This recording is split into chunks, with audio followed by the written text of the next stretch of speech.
ಭಾಗವತರಿಗೆಲ್ಲ ನಮಸ್ಕಾರಗಳು. ಶ್ರೀನಿವಾಸೇತಿ ಶ್ರೇಷ್ಠತೆಯ ಪಾತ್ರಂ ಗುಣಾನ್ವಿತಃ ಕೌಶಿಕೋನಂತರಂಗಾರ್ಯಶ್ಚಿರಂ ವಿಜೇತಾಂ ಭುವಿ ಯಸ್ತಾತ್ಮೀಯಭರಂ ವರಪ್ರದ ಗುರೌ ವೈರಾಗ್ಯ ಭಾಗ್ಯೋ ರಥೋ ವೇದಾಂತಾಮೃತಸಾರವಂತಮನಘಾತ್ ಶ್ರೀನಿವಾಸಾತ್ ಗುರೋಃ ಶ್ರೀಶೈಲಾನ್ವಯಕೌಸ್ತುಭಸ್ಥಿತನಯಂ ಶ್ರೇಯೋನಿಧೇ ಶ್ರೀನಿಧೇಃ ವಂದೇ ಸಾಧು ಕಟಾಕ್ಷಕೇಳಿನಿಲಯಂ ಶ್ರೀಕೃಷ್ಣಸದ್ದೇಶಿಕಂ ಶ್ರೀವಾಸರಂಗಪರಕಾಲಮುನಿತ್ರಯಾಪ್ತಲಕ್ಷ್ಮಾತ್ಮರಕ್ಷಣೈತಿ ತ್ವೈಗಾಗಮಾन्तम् आचार्यभक्तिपरिपूतमदर्घशीलं गोपालदेशिकमुनिं गुरुमाश्रयामः। नारायणाख्येतिराजपदाब्जभृङ्गः श्रीवासयोगिगुरुणार्पितभारमीशे भक्त्यादिपूर्णवरदारिकृपात्तचिह्नं श्रीश्रीनिवासमुनिवर्यमहं प्रपद्ये। श्रीनारायणयोगीन्द्रवरदारिकृपाश्रयं रङ्गेशपादमिलकं श्रीनिवासमुनिं भजे। नव्यरङ्गयतीन्द्राङ्घ्रि पङ्कजभ्रमरायितं नव्यमङ्गलभूषं श्रीवरदार्यगुरुं भजे। श्रीमान् वेङ्कटनाथार्य कवितार्किक केसरी वेदान्ताचार्यवर्यो मे सन्निधत्तां सदा हृदि यो नित्यमच्युतपदां जयग्मरुक्मं व्यामोहतस्तरितराणि तनाय मेने अस्मद्गुरोर्भगवतोऽस्तिदेकसिन्धो रामानुजस्य शरणं प्रपद्ये। यस्यदारसरस्रोतो कुलामोदवासितं श्रुतीनां श्रमायालं शठारिं तमुपास्महे। वन्दे वैकुण्ठसेनान्यं देवं सूत्रवती सखं यद्वेत्र शिखरस्पन्दे विश्वमेतद्व्यवस्थितं सह धर्मचरीं शौरेः सम्मन्त्रितजगद्धितामनुग्रहमयीं वन्दे नित्यमज्ञातनिग्रहां कमप्याद्यं गुरुं वन्दे कमलागृहमेधिनं प्रवक्ता छन्दसां वक्ता पञ्चराक्षसे स्वयं ज्ञानानन्दमयं देवं निर्मलस्फटिकाकृतिम् आधारं सर्वविद्यानां हैग्रीवोपास्महे। लक्ष्मीनेत्रोत्पलश्री सततपरिचयादेश संवर्धमानः नाभीनाळीकरिङ्खण्मधुकरपटली दत्तहस्तावलम्बः अस्माकं सम्पदोघानविरलतुलसीदाम सञ्जातभूमा काळिन्दी कान्तिहारी फलयतु वपुषः काळिमा कैटभारेः।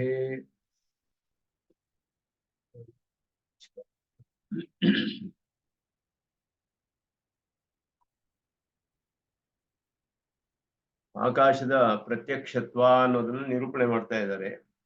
ಅದರಲ್ಲಿ ಬೇರೆ ಮತಗಳನ್ನೆಲ್ಲ ಪರಿಶೀಲನೆ ಮಾಡಿ ಇದು ಸ್ವಲ್ಪ ಕಷ್ಟವಾದ ವಿಷಯ. ಆಕಾಶದ ಪ್ರತ್ಯಕ್ಷತ್ವ ಬಹಳ ತರ್ಕಗಳನ್ನ ಅವಲಂಬಿಸಿದೆ. ಅದರಿಂದ ಇಲ್ಲಿ ತತ್ವಮುಕ್ತ ಕಲಾಪದಲ್ಲಿ ತರ್ಕದ ವ್ಯಾಪ್ತಿ ಬಹಳವಾಗಿದೆ. ತರ್ಕದ ಸ್ವಲ್ಪ ಕಷ್ಟವಾದ ತರ್ಕಗಳೆಲ್ಲ ಇದರಲ್ಲಿ ಇರುತ್ತೆ. ಆಕಾಶಕ್ಕೆ ಪ್ರತ್ಯಕ್ಷವೇ ಪ್ರಮಾಣ ಅನ್ನೋದನ್ನ ಇಂದಿನ ಶ್ಲೋಕದಲ್ಲಿ ಪ್ರತ್ಯಕ್ಷದಲ್ಲಿಯೇ ಸಿಗುತ್ತೆ, ನಮಗೆ ತಿಳಿದು ಬರುತ್ತೆ ಅನ್ನೋದನ್ನ ಹೇಳಿದ್ರು. ರೂಪ ಸ್ಪರ್ಶೋಜ್ಜಿತತ್ವಾತ್ ನಭವತಿ ಗಗನಂ ದರ್ಶನ ಸ್ಪರ್ಶನಾರ್ಹಂ ಪೂರ್ವ ಪಕ್ಷವನ್ನು ಹೇಳಿ, ರೂಪ ಸ್ಪರ್ಶ ಯಾವುದು ಇಲ್ಲದೆ ಇರೋದ್ರಿಂದ ಬರುತ್ತೆ ಅಂತ ಹೇಳಿದ್ರೆ ನಮಗೆ ಇದು ಪಂಚೀಕರಣದಿಂದ ಎಲ್ಲದರಲ್ಲಿಯೂ ಎಲ್ಲ ಇದೆ. ಇದು ನೀಲಂ ನಭಃ ಅನ್ನೋದು ತಿಳಿದು ಬರುತ್ತೆ ನಮ್ಗೆ. ಪ್ರತ್ಯಕ್ಷವಾಗಿ ತಿಳಿದು ಬರೋದಕ್ಕೆ ಅದನ್ನ ತಳ್ಳಿ ಹಾಕೋದಕ್ಕೆ ಆಗೋದಿಲ್ಲ.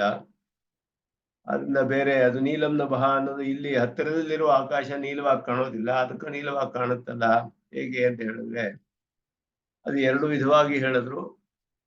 ಇದರಿಂದ ಪಂಚೀಕರಣದಿಂದ ಅಂತ ಒಂದು, ಮತ್ತೆ ಒಂದು ಕೊಳೆಯಾದ ಬಟ್ಟೆ ಇದ್ರೆ ಅದ್ರಲ್ಲಿ ಕೊಳೆನೇ ಕಾಣುತ್ತಲ್ಲ, ಆ ರೀತಿಯಲ್ಲಿ ಹಾಗೆ ಕಾಣಬಹುದಲ್ಲ ಅಂತ. ಸ್ವಚ್ಛವಾಗಿದ್ರು ಆಕಾಶ ನೀಲ ವರ್ಣ ಕಾಣೋದು ಸಾಧ್ಯವಾಗಬಹುದು. ಇದೆಲ್ಲ ಈ ರೀತಿ ವಾದಗಳನ್ನು ಹೇಳಿ ಆ ಪದಾರ್ಥಗಳ ಅರ್ಹತೆಯೇ ಪ್ರತ್ಯಕ್ಷಕ್ಕೆ ಕಾರಣ. ಆದ್ದರಿಂದ ಇವಾಗ ಸಂಖ್ಯೆಯಲ್ಲಿ ಬಣ್ಣವಿಲ್ಲ, ವರ್ಣವೇ ಇರಬೇಕು ಅಂತ ನಿಯಮವಿಲ್ಲ. ಒಂದು ಪದಾರ್ಥ ಪ್ರತ್ಯಕ್ಷವಾಗಬೇಕಾದ್ರೆ ಅದಕ್ಕೊಂದು ಬಣ್ಣ ಇದ್ರೇನೆ ಅದು ಪ್ರತ್ಯಕ್ಷವಾಗಬೇಕು ಅನ್ನೋ ನಿಯಮವಿಲ್ಲ.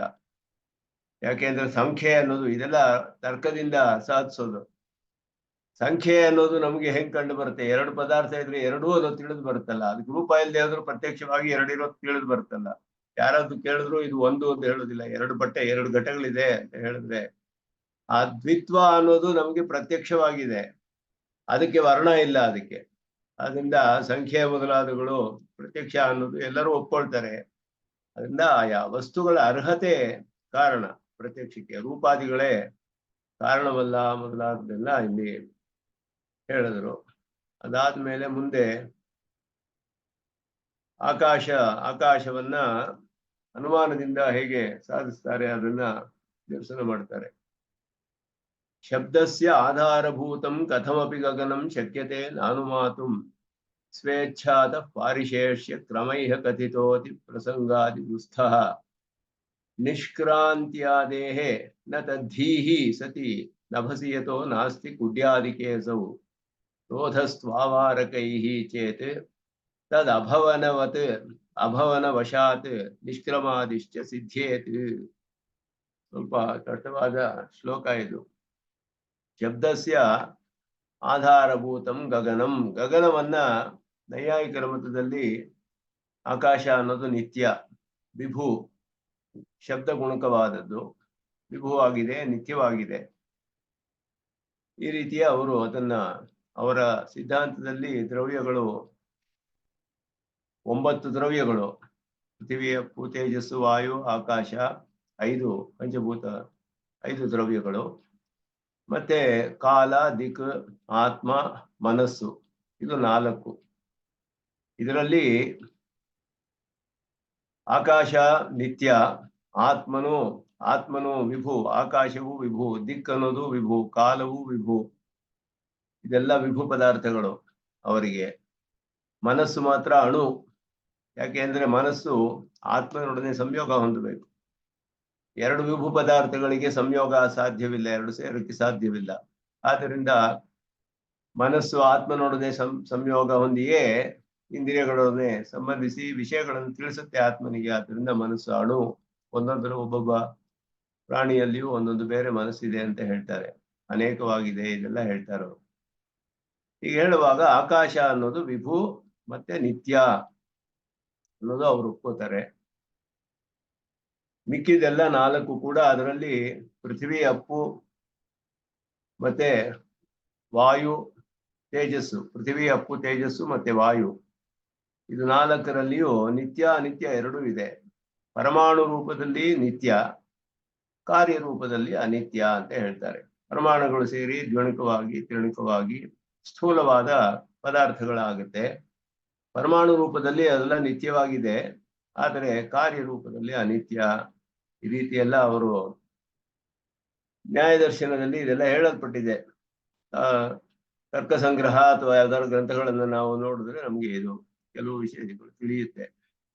ಇಲ್ಲಿ ಶಬ್ದಕ್ಕೆ ಆಕಾಶವನ್ನ ಹೇಗೆ ಸಾಧಿಸ್ತೀರಾ ಅಂತ ಹೇಳಿದ್ರೆ ಅನುಮಾನದಿಂದಲೇ ಸಾಧಿಸ್ಬೋದು ಹೇಳ್ತಾರೆ. ಆಕಾಶ ಇದೆ ಅನ್ನಕ್ಕೆ ಏನ್ ಪ್ರಮಾಣ? ಅನುಮಾನವೇ ಪ್ರಮಾಣ ಅಂತ ಹೇಳುವ ವೈಶೇಷಿಕರು ಅವರ ಮತವನ್ನ ಇಲ್ಲಿ ನಿರಾಕರಣೆ ಮಾಡ್ತಾರೆ. ಅವ್ರು ಹೇಳಿದ್ರು ಶಬ್ದಸ್ಯ ಆಧಾರಭೂತಂ ಗಗನಂ. ನಾವು ಹೇಳ್ತೀವಿ ಅನುಮಾತುಂ, ಕಥಮಪಿ ಅನುಮಾತುಂ ನ ಶಕ್ಯತೆ. ಮೊದಲು ನಾವು ಇಲ್ಲಿ ಸಿದ್ಧಾಂತವನ್ನೇ ಹೇಳಿದ್ರು, ನಮ್ಮ ಒಂದು ದೃಷ್ಟಿಯನ್ನ ಹೇಳಿ ಶಬ್ದಕ್ಕೆ ಆಧಾರವಾಗಿದೆ ಆಕಾಶ ಅಂತ ಆಕಾಶವನ್ನು ಸಾಧಿಸಕ್ಕೆ ಅನುಮಾನದಿಂದ ಶಬ್ದ ಗುಣಕ ಆಕಾಶ ಅಂತ ಹೇಳಿದ್ರೆ ಶಬ್ದಕ್ಕೆ ಆಧಾರವಾದದ್ದು ಆಕಾಶ ಅಂತ ಹೇಳಿ ನೀವು ಆಕಾಶವನ್ನು ಸಾಧಿಸಕ್ಕಾಗೋದಿಲ್ಲ ಅಂತ ಹೇಳಿದ್ರು. ಅದಕ್ಕೆ ಅವರು ಹೇಳ್ತಾರೆ ಹೇಗೆ ಅನ್ನೋದನ್ನ, ಅವರ ಅನುಮಾನ ಹೇಗೆ ಹೇಳ್ತಾರೆ ಅವರು ಅದನ್ನ ಪರಿಶೀಲನೆ ಮಾಡ್ತಾರೆ. ಸ್ವೇಚ್ಛಾತಃ ಪಾರಿಶೇಷ್ಯ ಕ್ರಮಹ್ಯ ಕಥಿತಃ ಅತಿ ಪ್ರಸಂಗಾದಿ ದುಸ್ಥಃ. ಈ ಆಕಾಶವನ್ನ ಸಾಧಿಸುವ ಅನುಮಾನ ಯಾವುದು ಅಂದ್ರೆ ಪರಿಶೇಷ ಅನುಮಾನ ಅಂತ ಅದಕ್ಕೆ ಹೆಸರು. ಪರಿಶೇಷ ಅನುಮಾನ, ಪರಿಶೇಷ ಅಂದ್ರೆ ಮಿಕ್ಕಿರೋದು ಅಂತ. ಎಲ್ಲ ಒಂದು 10 ವಿಷಯಗಳಿದ್ರೆ ಇದೆಲ್ಲ ಅಂತ 9 ತೆಗೆದು ಹಾಕ್ಬಿಟ್ರೆ ಇನ್ನು 1 ಉಳಿಯುತ್ತೆ, ಅದು ಸರಿಯಾಗಿದೆ ಅಂತ ಒಪ್ಕೊಳ್ಬೇಕು. ಅವಾಗ ಪರಿಶೇಷ ಅನುಮಾನ ಅಂತ. ಯಾವುದೋ ಒಂದು ವಿಷಯ ನಿರೂಪಣೆ ಮಾಡ್ಬೇಕಾದ್ರೆ ಇದಾಗಿರ್ಬೋದು ಇದೆಲ್ಲ ಅಂತ ಎಲ್ಲ ತೆಗೆದ್ರೆ 1 ಉಳಿಯುತ್ತೆ, ಅದಾಗಿರ್ಲೇಬೇಕು. ಅದನ್ನ ಪರಿಶೇಷ ಅನುಮಾನ ಅಂತ ಊಹೆ ಮಾಡೋದು ತರ್ಕದಿಂದ. ಪರಿ ಅಂದ್ರೆ ಪಾಣಿನಿ ಸೂತ್ರ ವ್ಯಾಕರಣದಲ್ಲಿ ಅಪಪರಿ ವರ್ಜನೆ ಅಂತ ಹೇಳ್ಬಿಟ್ಟು, ವರ್ಜನ ಬುದ್ಧಿ, ವರ್ಜನ, ಪರಿ ಅಂದ್ರೆ ತಳ್ಳಿ ಹಾಕೋದು ಅಂತ ಅರ್ಥ, ತೆಗೆದು ಹಾಕೋದು ಅನ್ನೋ ಅರ್ಥದಲ್ಲಿ ಬರುತ್ತೆ. ಅಪಪರಿ ವರ್ಜನೆ, ಅಪ ಅನ್ನೋದು ಹಾಗೆಯೇ ಬರುತ್ತೆ ಅದೇ ಅರ್ಥದಲ್ಲಿ. ಪರಿ ಅನ್ನೋದು ಪರಿಸಂಖ್ಯಾ ಅನ್ನೋದು ಹಾಗೆಯೇ ಪರಿಸಂಖ್ಯಾ ಅಂತ ಹೇಳೋದು. ಇವಾಗ ಅದೇ ರೀತಿಯಲ್ಲಿ ಪರಿಸಂಖ್ಯಾ ಬರುವಾಗ ಅದೇ ರೀತಿಯಲ್ಲಿಯೇ ಬರುತ್ತೆ. ಪರಿಸಂಖ್ಯಾ ವಿಧಿ ಅನ್ನೋದು ಹೇಳುತ್ತೆ. ಸಂಖ್ಯಾ ಅಂದ್ರೆ ಜ್ಞಾನ ಅಂತ, ಬುದ್ಧಿ. 1-2 ಆಪ್ಷನ್ಸ್ ಇದ್ರೆ ಒಂದನ್ನ ಬಿಡೋದು ಪರಿಸಂಖ್ಯಾ ಅನ್ನೋದು ಹೇಳಲ್ಪಡುತ್ತೆ. ಆ ರೀತಿಯಲ್ಲೇ ಇಲ್ಲಿ ಪರಿಶೇಷ ಅನ್ನುವ ಅನುಮಾನ. ಪರಿಶೇಷ ಅನುಮಾನ. ಶೇಷ ಅಂದ್ರೆ ಉಳಿದಿರೋದು, ಪರಿ ಅಂದ್ರೆ ಮಿಕ್ಕಿದ್ದನ್ನೆಲ್ಲ ತೆಗೆದುಹಾಕಿ ಉಳಿದಿರೋದು ನಾವು ಒಪ್ಕೊಳ್ಬೇಕು. ಈ ರೀತಿ ಸಾಧನೆ ಮಾಡೋದಕ್ಕೆ ಪರಿಶೇಷ ಅನುಮಾನ ಅಂತ ಹೆಸರು. ಅದು ಒಂದು ಅನುಮಾನ, ಒಂದು ವಿಧವಾದ ಅನುಮಾನ. ಕೆಲವು ವಿಷಯಗಳಲ್ಲಿ ಹೀಗೆ ನಾವು ಸಾಧಿಸ್ಬೇಕಾಗುತ್ತೆ. ಇದು ಇದು ಆಗಿರಕ್ ಸಾಧ್ಯವಿಲ್ಲ, ಇದು ಸಾಧ್ಯವಿಲ್ಲ, ಇದು ಆಗಿರ್ಲೇಬೇಕು, ಒಪ್ಕೊಳ್ಬೇಕು ಅವಾಗ. ಅದಕ್ಕೆ ಪರಿಶೇಷ ಅನುಮಾನ ಅಂತ ಹೆಸರು. ಈ ರೀತಿ ನಿರೂಪಣೆ ಮಾಡೋದಕ್ಕೆ ಪರಿಶೇಷ ಅನುಮಾನ ಅಂತ ಹೆಸರು. ಅದನ್ನ ಪರಿಶೇಷ ಅನುಮಾನದಿಂದ ಅವರು ಸ್ವತಃ ಇಚ್ಛೆ ಬಂದಂಗೆ ಸಾಧಿಸ್ತಾರೆ. ಸ್ವೇಚ್ಛಾತಃ ನಿಮಗೆ ಇಷ್ಟ ಬಂದಂಗೆ ಕಥಿತಃ ಹೇಳಲ್ಪಟ್ಟ ಪಾರಿಶೇಷ್ಯ ಕ್ರಮ, ಪರಿಶೇಷ ಅನುಮಾನದ ಒಂದು ಕ್ರಮ ಏನಿದೆಯೋ ಅತಿಪ್ರಸಂಗ ಅತಿ ದುಸ್ಥಃ, ಅದು ಅತಿಪ್ರಸಂಗ ಆಗುತ್ತೆ. ಆತರ ಈ ಪರಿಶೇಷ ಅನುಮಾನದಿಂದ ಆಕಾಶ ಮಾಡಿದ್ರೆ ಅತಿಪ್ರಸಂಗ ಅಂದ್ರೆ ಇನ್ನೂ ಅನೇಕ ವಿಷಯಗಳನ್ನ ಹಾಗೆಯೇ ಕಲ್ಪನೆ ಮಾಡ್ಬೇಕಾಗುತ್ತೆ. ಅದರಿಂದ ಬರೀ ಹೆಚ್ಚಾದ ವಿಷಯಗಳನ್ನ ಇನ್ನೂ ಅನೇಕ ವಿಷಯಗಳು ಹಾಗೆಯೇ ಒಳಗಾಗುತ್ತೆ. ಅದು ಸರಿ ಹೋಗೋದಿಲ್ಲ, ಅದು ವಿರೋಧ ಅನ್ನೋದು ಎಲ್ಲ ಒಪ್ಕೊಳ್ತಾರೆ. ಪರಿಶೇಷ ಅನುಮಾನ ಏನು ಇವರು ಹೇಳೋದು ಅನ್ನೋದನ್ನ ಇಲ್ಲಿ ತಿಳಿಸ್ತಾರೆ. ಇಲ್ಲಿ ಶಬ್ದ, ಇದು ಅವರ ಅನುಮಾನ. ಅನುಮಾನದ ಒಂದು ಸ್ಟ್ರಕ್ಚರ್ ನಮ್ಗೆ ಇದು ತಿಳಿದಿರ್ಬೇಕು ಇಷ್ಟೊತ್ತಲ್ಲಿ. ಪಕ್ಷ, ಅದರಲ್ಲಿ ಪ್ರತಿಜ್ಞೆ, ಹೇತು, ದೃಷ್ಟ ಅಂತ ಎಲ್ಲ ಇರುತ್ತೆ. ಅದರಲ್ಲಿ ಸಾಧ್ಯ ಯಾವುದು ಇದೆಲ್ಲ ಇರುತ್ತೆ. ಇಲ್ಲಿ ಶಬ್ದ ಅನ್ನೋದು ಪಕ್ಷ. ಶಬ್ದದ ವಿಚಾರ ಮಾಡ್ತಾ ಇದ್ದೀವಿ. ಪಕ್ಷವೇ ಶಬ್ದ. ಆ ಶಬ್ದಕ್ಕೆ ಏನು ಮಾಡ್ಬೇಕು, ಏನಂತ ಸಾಧಿಸ್ಬೇಕು ನಾವು ಅಂತ ಹೇಳಿದ್ರೆ ಆಕಾಶದ ಗುಣ ಅನ್ನೋದನ್ನ ಸಾಧಿಸ್ಬೇಕದು. ಅದರಿಂದ ಆಕಾಶ ಶಬ್ದ ಅನ್ನೋದು ಗುಣವಾದ್ರಿಂದ ಒಂದು ದ್ರವ್ಯವನ್ನ ಆಶ್ರಯಿಸಿರ್ಬೇಕದು. ಶಬ್ದ ಅನ್ನೋ ಗುಣ ಇದೆ ಅನ್ನೋದೆಲ್ಲ ಒಪ್ಕೊಳ್ತಾರೆ. ಶಬ್ದ ಗುಣವು ಗುಣವಾದ್ದರಿಂದ ಸ್ವತಂತ್ರವಾಗಿರಕ್ಕೆ ಸಾಧ್ಯವಿಲ್ಲ. ಗುಣ ಒಂದು ಗುಣಿಯನ್ನ ಆಶ್ರಯಿಸಿಯೇ ಇರ್ಬೇಕು, ದ್ರವ್ಯವನ್ನ ಆಶ್ರಯಿಸಿರ್ಬೇಕು. ಅದು ಯಾವ ದ್ರವ್ಯ ಅನ್ನೋದನ್ನ ಸಾಧಿಸ್ಬೇಕು. ಇವಾಗ ಶಬ್ದ ಯಾವ ದ್ರವ್ಯವನ್ನು ಆಶ್ರಯಿಸಿದೆ ಅನ್ನೋದು ಈಗ ಸಾಧಿಸ್ಬೇಕು. ಆಕಾಶವನ್ನು ಆಶ್ರಯಿಸಿದೆ, ಆದ್ದರಿಂದ ಆಕಾಶ ಅನ್ನೋದು ಸಿದ್ಧಿಸುತ್ತೆ ಅಂತ ಅವ್ರು ಹೇಳ್ತಾರೆ.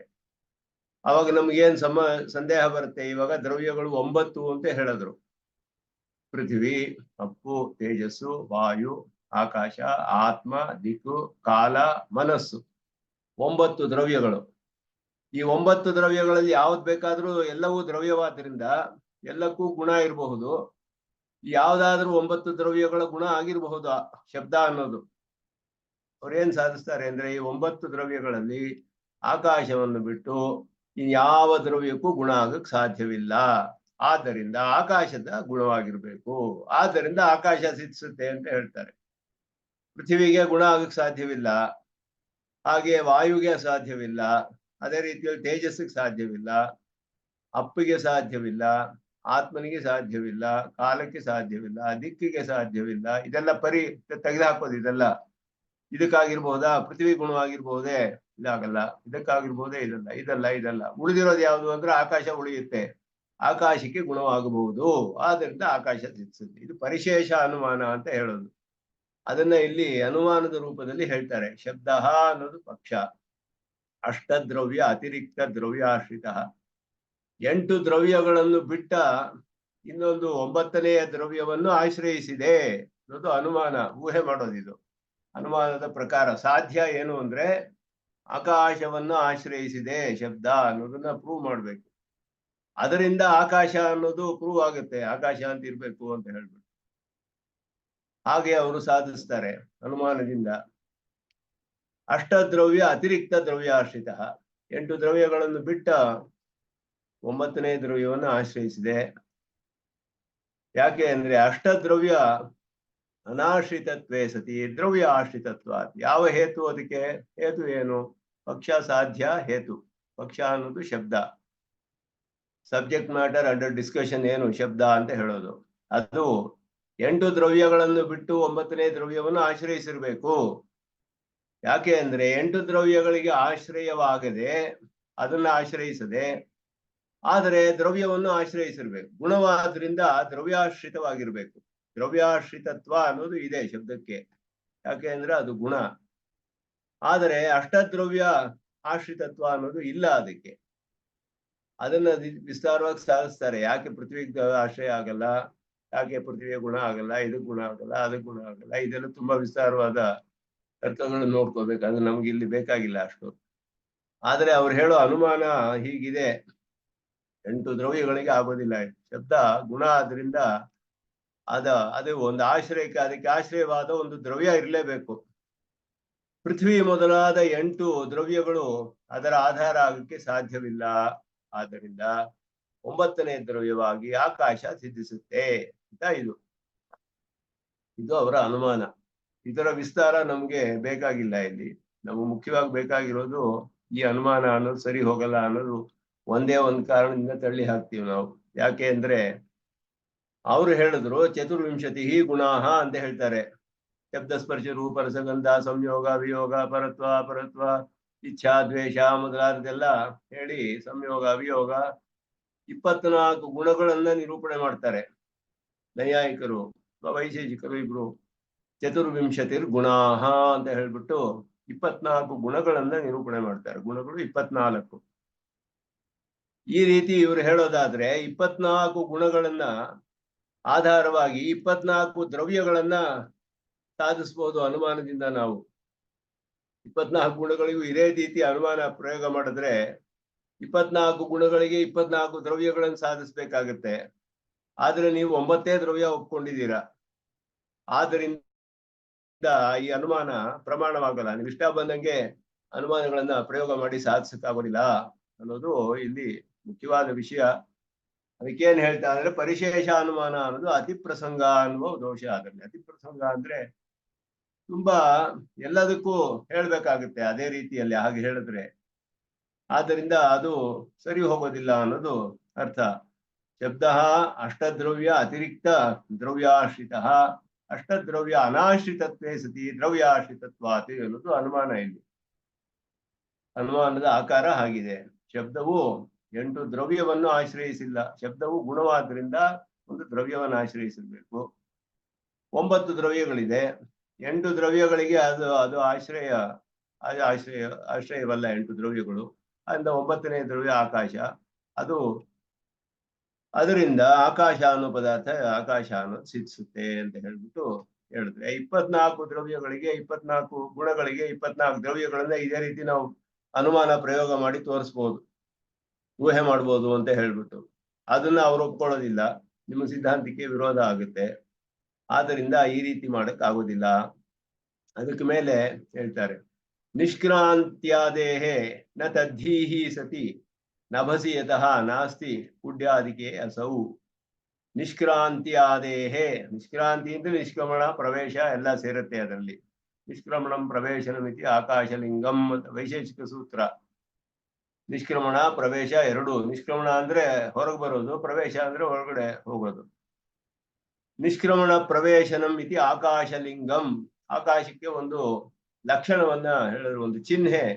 ಆಕಾಶ ಇದೆ ಅಂತ ಹೇಗೆ ತಿಳಿಯುತ್ತೆ ನಮ್ಗೆ ಹೇಳಿದ್ರೆ, ಒಂದು ಬಾಗಿಲನ್ನ ಒಳಗಡೆ ಹೋಗ್ಬೋದಲ್ಲ, ಬಾಗಿಲು ತೆಗೆದಿದ್ರೆ ರೂಮ್ ಒಳಗಡೆ ಹೋಗ್ಬೋದು, ಮತ್ತೆ ರೂಮಿನಿಂದ ಹೊರಗಡೆ ಬರ್ಬೋದು. ಇದರಿಂದ ಅಲ್ಲಿ ಆಕಾಶ ಅನ್ನೋದು ಬಾಗಿಲಲ್ಲಿ ಜಾಗ ಇದೆಯಲ್ಲ, ಅಲ್ಲಿ ಅದು ಆಕಾಶ ಅನ್ನೋದು ಇದಕ್ಕೆ ಲಕ್ಷಣ ಆಗುತ್ತೆ. ನಿಷ್ಕ್ರಮಣ ಪ್ರವೇಶನ ಮಾಡಕ್ ಸಾಧ್ಯವಾಗಿರ್ಬೇಕು. ಪ್ರವೇಶ ಮಾಡಿದ್ರೆ ಆವಾಗ ಆಕಾಶ ಇದೆ ಅಂತ ಊಹೆ ಮಾಡ್ಕೋಬಹುದು ನಾವು. ಆಕಾಶ ಎಲ್ಲೇ ಹೋದ್ರೆ ನಿಷ್ಕ್ರಮಣ ಪ್ರವೇಶನ ಆಗ್ತಾ ಇರ್ಲಿಲ್ಲ ಅಂತ ಅವರು ಎಲ್ಲ ಅನುಮಾನವೇ ಅವರಿಗೆ ಪ್ರಧಾನ. ಅವರ ಪ್ರಕಾರ ಶಬ್ದ ಪ್ರಮಾಣವು ಅನುಮಾನದಲ್ಲೇ ಸೇರ್ಬಿಡುತ್ತೆ ಅಂದ್ರು. ಆಪ್ತವಾಕ್ಯಂ ಪ್ರಮಾಣಂ ಅಂತ ಹೇಳಿ ಶಬ್ದಕ್ಕೆ ಆ ರೀತಿ ಅನುಮಾನವನ್ನು ತಗೊಂಡು ಹೋಗ್ತಾರೆ ಅವರು. ನಿಷ್ಕ್ರಮಣಂ ಪ್ರವೇಶನಮಿತಿ ಆಕಾಶಲಿಂಗಂ, ಆಕಾಶಕ್ಕೆ ಏನು ಲಕ್ಷಣ ಅಂದ್ರೆ ತಿಳಿಯೋದೇನು ಚಿಹ್ನೆ ಅಂದ್ರೆ ನಿಷ್ಕ್ರಮಣ ಪ್ರವೇಶನ ಸಾಧ್ಯವಾದ್ರೆ ಆಕಾಶ ಅಂತ ಒಪ್ಕೊಳ್ಬೇಕು. ಸೂಜಿಯಲ್ಲಿ ಅಲ್ಲಿ ಒಂದು ಇದಿದೆ, ಆ ಸೂಜಿನಲ್ಲಿ ನಾವು ದಾರವನ್ನ ಪೋಣಿಸ್ತೀವಿ ಅದ್ರ ರಂಧ್ರದಲ್ಲಿ, ಆ ದಾರ ಅದರೊಳಗಡೆ ಹೋಗುತ್ತೆ ಮತ್ತೆ ಹೊರಗಡೆಯೂ ಬರುತ್ತೆ. ಅಲ್ಲಿ ಆಕಾಶವಿದ್ರೇನೆ ಹಾಗೆ ಸಾಧ್ಯ. ಇದರಿಂದ ಆಕಾಶವನ್ನ ಊಹೆ ಮಾಡ್ಬೋದು ಅಂತ ಹೇಳ್ತಾರೆ. ನಿಷ್ಕ್ರಮಣ ಪ್ರವೇಶನ ಆದ್ರೆ ಆಕಾಶ ಇದೆ ಅಂತ ನಾವು ಒಪ್ಕೊಳ್ಬೇಕು ಅಂತ ಅರ್ಥ. ಇದು ಅವ್ರು ಹೇಳುವಂತಹ ಸೂತ್ರ. ಅವರು ಹೊರಬರುವುದು ಒಳಗೆ ಹೋಗುವುದು ಕ್ರಿಯೆಗಳಿಂದ ಆಕಾಶದ ಅನುಮಾನ ಹೇಳ್ತೀರಲ್ಲ, ಇದು ಯುಕ್ತವಲ್ಲ ಅಂತ ಹೇಳ್ತೀವಿ ನಾವು. ತದ್ಧಿ ನ, ಈ ಹೇಳುವಂತಹ ನಿಮ್ಮ ಹೀಗೆ ನೀವು ಈ ರೀತಿ ತಿಳಿತೀರಲ್ಲ ಅದು ಸರಿ ಇಲ್ಲ. ಯಾಕೆ ಅಂದ್ರೆ ಮನೆಯೊಳಗಡೆ ಬರ್ಬೇಕಾದ್ರೂ ಮನೆಯಿಂದ ಹೊರಗಡೆ ಹೋಗ್ಬೇಕಾದ್ರೆ ಗೋಡೆಯಲ್ಲಿ ಬಾಗಿಲು ಅನ್ನೋದು ಖಾಲಿ ಜಾಗ ಇರ್ಬೇಕು. ಅದೇ ಆಕಾಶ ಅಂತ ಅವ್ರು ಹೇಳ್ತಾರಲ್ಲ, ಇದು ಸರಿ ಇಲ್ಲ ಅಂತ ಹೇಳಿದ್ರು. ಯಾಕೆ ಅಂತ ನಾವು ಹೀಗೆ ಹೇಳ್ತೀವಿ, ಕುಡ್ಯಾದಿಕೆ ನಭಸಿಸತಿ ಅಸೌ ಯತಃ ನಾಸ್ತಿ. ಗೋಡೆ ಇದೆಯಲ್ಲ, ಗೋಡೆ ಒಳಗೂ ಆಕಾಶ ಇದೆ ಅಂತ ತಿಳಿದಿದೆ ಎಲ್ಲರಿಗೂ. ಗೋಡೆ ಒಳಗೆ ಒಂದು ಆಕಾಶ ಇದ್ರು ಹೊರಗೆ ಹೋಗೋದು ಅಥವಾ ಒಳಗೆ ಬರೋದು ಸಾಧ್ಯವಿಲ್ಲದೆ ಇರೋದ್ರಿಂದ ಈ ಅನುಮಾನ ಸರಿ ಇಲ್ಲ. ಗೋಡೆಯ ಒಳಗಡೆಯೂ ಆಕಾಶ ಇದೆ, ಆದ್ದರಿಂದ ಆಕಾಶ ಇರ್ಬೇಕು ಗೋಡೆ ಒಳಗಡೆನು. ಹಾಗಿಲ್ದೆ ಹೋದ್ರೆ ಅದರಿಂದ ಗೋಡೆ ಒಳಗಡೆ ಹೋಗಕ್ಕಾಗೋದಿಲ್ವಲ್ಲ, ಬರೀ ಬಾಗಿಲು ಮಾತ್ರ ಹೋಗ್ಬೋದೇ ಹೊರತು ಗೋಡೆ ಒಳಗೆ ಆಗೋದಿಲ್ಲ. ಇದು ಯಾಕೆ ಅಂದ್ರೆ ಆಕಾಶ ಅನ್ನೋದು ಅವ್ರು ಒಪ್ಕೊಂಡ್ರು ವಿಭು ಅಂತ ಒಪ್ಕೊಂಡ್ಬಿಟ್ರು. ವಿಭು ದ್ರವ್ಯವಾದ್ರೆ ಎಲ್ಲ ಕಡೆ ಇರ್ಬೇಕು, ಸರ್ವಮೂರ್ತ ದ್ರವ್ಯ ಸಂಯೋಗಿತ್ವ ಇರ್ಬೇಕು ಅದಕ್ಕೆ. ಆದ್ದರಿಂದ ಅದು ಗೋಡೆ ಒಳಗಡೆನೂ ಇರ್ಬೇಕು. ವಿಭು ದ್ರವ್ಯವಾದ್ದರಿಂದ ಗೋಡೆ ಒಳಗೂ ಇರ್ಬೇಕು. ಗೋಡೆ ಒಳಗಡೆ ಆಕಾಶ ಇದ್ರು ನಿಷ್ಕ್ರಮಣ ಪ್ರವೇಶನ ಎಲ್ಲ ಆಗೋದಿಲ್ವಲ್ಲ. ಆದ್ದರಿಂದ ನೀವು ಹೇಳೋ ಈ ಅನುಮಾನ ಸರಿ ಇಲ್ಲ. ಜಾಗ ಇರೋದು ಅವಕಾಶವಿರೋದ್ರಿಂದ ಹೋಗೋದು ಬರೋದು ಅಂತ ಹೇಳ್ತಿರಲ್ಲ, ಇದು ಸರಿ ಇಲ್ಲ ಅನ್ನೋದು ಇಲ್ಲಿ ಹೇಳ್ತಾರೆ. ಅದಕ್ಕೆ ಮೇಲೆ ಆಕಾಶ ಇದ್ರೂ ಕೂಡ ಮುಂದಿನ ಕಡೆ ಪಾದದಲ್ಲಿ ರೋಧಸ್ತು ಆವಾರಕೈಹಿ ಚೇತ್ ತದ್ ಅಭವನ ವಶಾತ್ ನಿಷ್ಕ್ರಮಾದಿಶ್ಚ ಸಿದ್ಧೇತ್. ಕಡೆಯ ಪಾದ ಅದರಲ್ಲಿ ಹೇಳ್ತಾರೆ ಆವಾರಕ ಅಂದ್ರೆ ತಡೆಯೋದು ಅಂತ, ಆವರಣ. ಆವಾರಕೈಹಿ ರೋಧಸ್ತು ಚೇತ್, ರೋಧ ಅಂದ್ರೆ ತಡೆಯೋದು. ಆವಾರಕ ಅಂದ್ರೆ ಆವರಣ ರೂಪವಾದ ಗೋಡೆ ಮೊದಲಾದ ತಡೆಯೋದು. ಯಾವ ತಡೆಯುತ್ತೋ ಅದು ಆವಾರಕ, ನಮ್ಮನ್ನು ತಡೆಯುತ್ತೆ. ಆವಾರಕೈಹಿ ರೋಧಸ್ತು ಚೇತ್, ರೋಧ ಅಂತ ತಡೆಯೋದು. ತದ್ ಅಭವನ ವಶಾತ್ ನಿಷ್ಕ್ರಮಾದಿಶ್ಚ ಸಿದ್ಧೇತ್. ಇಲ್ಲ, ಅಲ್ಲಿ ಆವರಣ ರೂಪವಾದ ಗೋಡೆ ಮೊದಲಾದಲ್ಲಿ ನಿಷ್ಕ್ರಮಣಕ್ಕೆ ತಡೆಯಾಗುತ್ತೆ ಅಂತ ಹೇಳಿದ್ರೆ, ಆವರಣ ಇಲ್ಲದೆ ಇರೋದೇ ನಿಷ್ಕ್ರಮಣ ಅಂತ ಹೇಳಿ ಕ್ರಿಯೆಗಳಿಗೆ, ನಿಷ್ಕ್ರಮಣ ಮೊದಲಾದ ಕ್ರಿಯೆಗೆ ಆವರಣ ಇಲ್ಲೋದೇ ಕಾರಣವಾಗ್ಲಿ, ಆಕಾಶ ಕಾರಣ ಅಂತ ಯಾಕೆ ಹೇಳ್ಬೇಕು? ಇದು ಇಲ್ಲಿ ವಾದ. ನಾವು ಇದೆಲ್ಲ ತರ್ಕದಿಂದ ಅಷ್ಟೇ ಹೇಳ್ತಾ ಇರೋದು. ಆವಾರಕೈಹಿ ರೋಧಸ್ತು ಚೇತೆ ತದ್ ಅಭವನ ವಶಾತ್ ನಿಷ್ಕ್ರಮಾದಿಶ್ಚ ಸಿದ್ಧೇತ್. ಮೊದಲು ಏನ್ ಹೇಳಿದ್ರು ಅವರು, ನಿಷ್ಕ್ರಮಣ ಪ್ರವೇಶನ ಸಾಧ್ಯ ಎಲ್ಲಾಗುತ್ತೋ ಅಲ್ಲಿ ಆಕಾಶ ಅಂತ ಒಪ್ಕೊಳ್ಬೇಕು ಅಂತ. ಆಕಾಶ ವಿಭು ಆದ್ರಿಂದ ಗೋಡೆಯಲ್ಲಿ ಒಳಗಡೆ ಆಕಾಶ ಇರಬೇಕು. ಗೋಡೆಯಲ್ಲಿ ಯಾಕೆ ನಮ್ಗೆ ನಿಷ್ಕ್ರಮಣ ಪ್ರವೇಶ ಆಗೋದಿಲ್ಲ ಅಂದ್ರೆ ಅದು ಆವಾರಕ, ಅದು ತಡೆಯುತ್ತೆ ನಮ್ಮನ್ನ. ಕ್ರಿಯೆ ನಿಷ್ಕ್ರಮಣ ಮೊದಲಾದ ಕ್ರಿಯೆಗೆ ತಡೆ ಆಗುತ್ತೆ ಗೋಡೆ, ಅದರಿಂದ ಆಗೋದಿಲ್ಲ ಅಂತ ಹೇಳಿದ್ರೆ, ಆ ನಿಷ್ಕ್ರಮಣಕ್ಕೆ ಯಾವುದು ಕಾರಣವೋ ಆವರಣ ಇಲ್ಲದೆ ಇರೋದೇ ನಿಷ್ಕ್ರಮಣಕ್ಕೆ ಕಾರಣ ಅಂತ ಹೇಳಿ ಆಕಾಶ ನಿಷ್ಕ್ರಮಣಕ್ಕೆ ಕಾರಣ ಅಂತ ಹೇಳ್ಬೇಕಾಗಿಲ್ಲ. ಆವಾಗ ಅನುಮಾನದಲ್ಲಿ ನಿಷ್ಕ್ರಮಣಕ್ಕೆ ಆಕಾಶ, ನಿಷ್ಕ್ರಮಣದಿಂದ ಆಕಾಶ ಸಿದ್ಧಿಸುತ್ತೆ ಹೇಳಿದ್ರೆ, ನಿಷ್ಕ್ರಮಣ ಆವರಣ ಇಲ್ಲದೆ ಇರೋದೇ ನಿಷ್ಕ್ರಮಣಕ್ಕೆ, ಆವರಣ ಇಲ್ಲದೆ ಇರೋದೇ ಕಾರಣವೇ ಹೊರತು ಆಕಾಶ ಕಾರಣವಲ್ಲ. ಅಲ್ಲಿ ಗೋಡೆ ಇಲ್ಲದೆ ಇರೋದು ಅಲ್ಲಿ ನಿಷ್ಕ್ರಮಣಕ್ಕೆ ಕಾರಣವೇ ಹೊರತು ಆಕಾಶ ಇರೋದು ಕಾರಣ ಅಂತ ಹೇಗೆ ಹೇಳ್ತೀರಾ ನೀವು? ಇದು ವಾದ. ಇದು ಈ ರೀತಿ ಯಾಕೆ ಅದೇ ವಿವರಿಸ್ತಾ ಇರಲಿ. ಗೋಡೆ ಒಳಗಡೆ ಆಕಾಶ ಇದ್ರೂ ಗೋಡೆ ತಡೆ ಆಗಿರೋದ್ರಿಂದ ನಿಷ್ಕ್ರಮಣಾದಿ ಕ್ರಿಯೆಗಳು ಆಗೋದಿಲ್ಲ ಅಂತ ಹೇಳಿದ್ರೆ, ಗೋಡೆ ಮೊದಲಾದ ತಡೆಗಳ ಅಭಾವವೇ ಆ ಕ್ರಿಯೆಗೆ ಕಾರಣವಾಗಲಿ. ಗೋಡೆಯ ಅಭಾವ ಅಷ್ಟೇ, ಕುಡ್ಯಾಭಾವ ಅಂತ ಹೇಳ್ಬೋದು. ಅದರ ಅಭಾವವೇ ಯಾಕೆ ಆಗ್ಬಾರ್ದು? ಮೊದಲಾದದ್ದು ಆವರಕ ಇದೆ ಅಂತ ಹೇಳಿದ್ರಲ್ಲ, ಹಾಗೆ ಆಕಾಶ ಅನ್ನುವ ದ್ರವ್ಯ ಇದೆ ಅಂತ ಹೇಗೆ ಹೇಳ್ಬೇಕು? ಅದು ಬೇಕಾಗಿರಲ್ಲ ಆವಾಗ. ಹೇತು ಇದೆಲ್ಲ ಕೂಡ ಹೇತುಗಳು ಸದ್ಹೇತುಗಳಲ್ಲ, ಇದೆಲ್ಲ ದುಷ್ಟವಾದ ಹೇತುಗಳು ಅಂತ ಹೇಳ್ಬೇಕು ಇದಕ್ಕೆ. ಆದ್ದರಿಂದ ನೀವು ಹೇಳುವಂತಹ ಇದೆಲ್ಲ ಈ ತರ್ಕಗಳೆಲ್ಲ ದುಷ್ಟವಾದ ತರ್ಕಗಳು, ಸತ್ತರ್ಕಗಳಲ್ಲ ಅನ್ನೋದು ಇಲ್ಲಿ ಅರ್ಥ. ಒಂದು ಬಾಗಿಲು ಇರೋದ್ರಿಂದ ಅಲ್ಲಿ ನಿಷ್ಕ್ರಮಣ ಅನ್ನೋದು ಹೊರಗಡೆ ಹೋಗೋದು ಒಳಗೆ ಬರೋದು ಸಾಧ್ಯವಾಗುತ್ತೆ. ಹೊರಗಡೆ ಹೋಗೋದು ಒಳಗಡೆ ಬರೋದು ಇರೋದ್ರಿಂದ ಆಕಾಶವಿದೆ ಅಂತ ನಾವು ಅನುಮಾನ ಮಾಡ್ತೀವಿ. ಗೋಡೆಯಲ್ಲಿಯೂ ಆಕಾಶವಿದೆ, ಅದರ ಹೊರಗಡೆ ಒಳಗಡೆ ಹೋಗೋದು ಬರೋದು ಸಾಧ್ಯವಿಲ್ಲ. ಯಾಕೆ ಅಂದ್ರೆ ಅದು ತಡೆಯಾಗತ್ತೆ ಆದ್ರಿಂದ ಅಂತ. ಆದ್ದರಿಂದ ಗೋಡೆ ಇಲ್ಲದೆ ಇರುವಿಕೆಯೇ ನಿಷ್ಕ್ರಮಣಕ್ಕೆ ಕಾರಣ ಹೊರತು ಆಕಾಶ ಇರೋದು ಅದಕ್ಕೆ ಕಾರಣ ಅಂತ ಯಾಕೆ ಊಹಿಸ್ಬೇಕು? ಗೋಡೆ ಇಲ್ಲದೆ ಇರೋದೇ ಅಲ್ಲಿ ನಿಷ್ಕ್ರಮಣಕ್ಕೆ ಕಾರಣ ಅಷ್ಟೇ. ಆಕಾಶ ಇರೋದು ಪ್ರೂವ್ ಮಾಡಕ್ಕಾಗಲ್ಲ. ಅದರಿಂದ ಗೋಡೆ ಇಲ್ಲ ಅಂತ ಹೇಳ್ಬೋದೇ ಹೊರತು ಆಕಾಶ ಇದೆ ಅಂತ ಹೇಳಕ್ಕಾಗೋದಿಲ್ಲ. ಇದು ತರ್ಕದಲ್ಲಿ ಅಷ್ಟೇ, ನಾವು ಅವ್ರು ಮಾಡುವ ತರ್ಕಕ್ಕೆ ನಾವು ಕೊಡುವ ಉತ್ತರ ಅಷ್ಟೇ. ಅದಕ್ಕಿಂದೇನು ಅದು ತರ್ಕ ಬಹಳ ಅಷ್ಟು ಬಲವಾದ ತರ್ಕವಲ್ಲ ಅದು. ಅದನ್ನ ಇಲ್ಲಿ ಸ್ವಲ್ಪ ಸ್ವಲ್ಪ ವಿವರವಾಗಿ ವಿವರಿಸ್ತಾರೆ ಸಂಸ್ಕೃತದಲ್ಲಿ, ಅದೇ ಅರ್ಥವನ್ನೇ. ತರ್ಕ ಸುಲಭವಾಗೇ ಇದೆ, ಇದೇನು ಅಷ್ಟೇನು ಕಷ್ಟವಾದ ತರ್ಕವಲ್ಲ ಇದು. ಶಬ್ದವು ದ್ರವ್ಯವೇ ಆಗಲಿ ಮಾಸ್ತು ಗುಣತ್ವಂ ತಸ್ಯಾತಿ ಚೇತನ ಶಬ್ದ ನ ದ್ರವ್ಯಂ ಚಕ್ಷುಸ್ತ್ವಗನ್ಯತರ ಅಗ್ರಾಹ್ಯತ್ವಾತೆ. ಮೊದಲು ಮಾಡುವ ವಾದ ಏನು ಅಂದ್ರೆ, ಶಬ್ದ ಅಂದ್ರೆ ಏನು, ಆಕಾಶವನ್ನು ಸಾಧಿಸ್ಬೇಕೀಗ ಅನುಮಾನದಿಂದ. ಶಬ್ದವನ್ನು ಇಟ್ಟುಕೊಂಡು ಆಕಾಶವನ್ನು ಸಾಧಿಸ್ತಾರೆ ಅವರು. ಶಬ್ದ ಅನ್ನೋದು ಏನು, ದ್ರವ್ಯವೋ ಗುಣವೋ ಅನ್ನುವ ಪ್ರಶ್ನೆ ಬರುತ್ತೆ. ಶಬ್ದ ದ್ರವ್ಯವಾಗಿರ್ಲಿ ಅಂತ ಹೇಳಿದ್ರೆ ಶಬ್ದವು ದ್ರವ್ಯವಾಗಿರಕ್ಕೆ ಸಾಧ್ಯವಿಲ್ಲ. ಯಾಕೆಂದ್ರೆ ಶಬ್ದನ್ನ ಕಣ್ಣಿನಿಂದ ತಿಳಿಯಕ್ಕಾಗೋದಿಲ್ಲ, ಸ್ಪರ್ಶದ ಪ್ರತ್ಯಕ್ಷವೂ ಅಲ್ಲ, ಸ್ಪರ್ಶನ ಪ್ರತ್ಯಕ್ಷವೂ ಅಲ್ಲ, ತ್ವಗಿಂದ್ರಿಯದಿಂದಲೂ ತಿಳಿಯಕ್ಕಾಗಲ್ಲ. ಯಾವುದು ದ್ರವ್ಯವೋ ಅದನ್ನ ಚಕ್ಷುರಿಂದ್ರಿಯವೋ ಅಥವಾ ತ್ವಗಿಂದ್ರಿಯವೋ ಇದು 2 ಇಂದ್ರಿಯಗಳಿಂದ ಮಾತ್ರ ತಿಳಿಯಕ್ಕೆ ಸಾಧ್ಯ. ದ್ರವ್ಯವನ್ನ ಕಿವಿಯಿಂದ ದ್ರವ್ಯ ತಿಳಿಯಕ್ಕಾಗೋದಿಲ್ಲ, ಅಥವಾ ಶ್ರೋತ್ರೇಂದ್ರಿಯವೋ ಘ್ರಾಣೇಂದ್ರಿಯವೋ ರಸನೇಂದ್ರಿಯದಿಂದ ದ್ರವ್ಯವನ್ನು ತಿಳಿಯಕ್ಕಾಗೋದಿಲ್ಲ, ಬರೀ ಗುಣವನ್ನು ತಿಳಿಬಹುದು. ಚಕ್ಷುರಿಂದ್ರಿಯ ತ್ವಗಿಂದ್ರಿಯ ಎರಡಿಂದ ದ್ರವ್ಯ ತಿಳಿಯಬಹುದು. ಶಬ್ದ ಅನ್ನೋದು ಚಕ್ಷುರಿಂದ್ರಿಯದಿಂದಲೂ ತ್ವಗಿಂದ್ರಿಯದಿಂದಲೂ ತಿಳಿಯಕ್ಕೆ ಸಾಧ್ಯ ಆಗದಿರೋದ್ರಿಂದ ಇದು ದ್ರವ್ಯವಲ್ಲ, ಇದು ಗುಣ. ಮೊದಲು ಸಾಧನೆ ಮಾಡೋದು.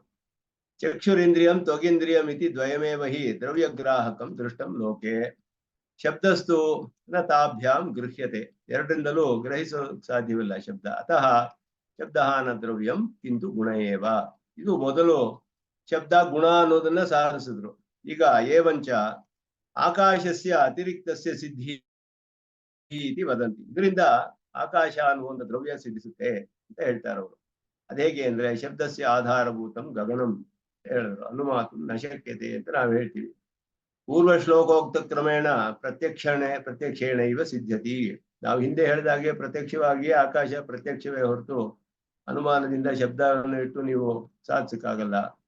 ನೀವು ಹೇಳಿದ ಪಾರಿಶೇಷ್ಯ ಕ್ರಮ ಸ್ವೇಚ್ಛಾತಃ ಇಹ ಕಥಿತಃ ಸಹ ಅತಿ ಪ್ರಸಂಗಾದಿ ದುಸ್ತಃ. ಪರಿಶೇಷಾತ್ ಸಿದ್ಧಿಕ್ರಮ ಏತದ್ವಿಷಯೇ ಕಥಿತಃ ಅತಿ ಪ್ರಸಂಗಾದಿ ದುಸ್ತಃ. ಏವಂ ಏಕೈಕ ಗುಣಸ್ಯಾಪಿ ಆಶ್ರಯತೆಯ ಅನೇಕ ದ್ರವ್ಯ ಸಿದ್ಧಿ ಪ್ರಸಂಗ ಅಂತ ಅನೇಕ ದ್ರವ್ಯಗಳು ಸಿದ್ಧಿಸ್ಬೇಕಾಗತ್ತೆ. ಆದ್ರಿಂದ ಅದಕ್ಕೆ ಅತಿ ಪ್ರಸಂಗ ಅಂತ ಹೇಳೋದು. ಒಂದು ದ್ರವ್ಯವನ್ನ ಸಾಧಿಸಕ್ಕೆ ಹೋದ್ರೆ ಶಬ್ದವನ್ನು ಇಟ್ಕೊಂಡು 24 ಗುಣಗಳಿಗೆ 24 ದ್ರವ್ಯಗಳನ್ನು ಸಾಧಿಸ್ಬೇಕಾಗುತ್ತೆ ಯಾವಾಗ. ಆದರೂ ಯಾರು ಒಪ್ಕೊಳ್ಳಲ್ಲ ಅದನ್ನ.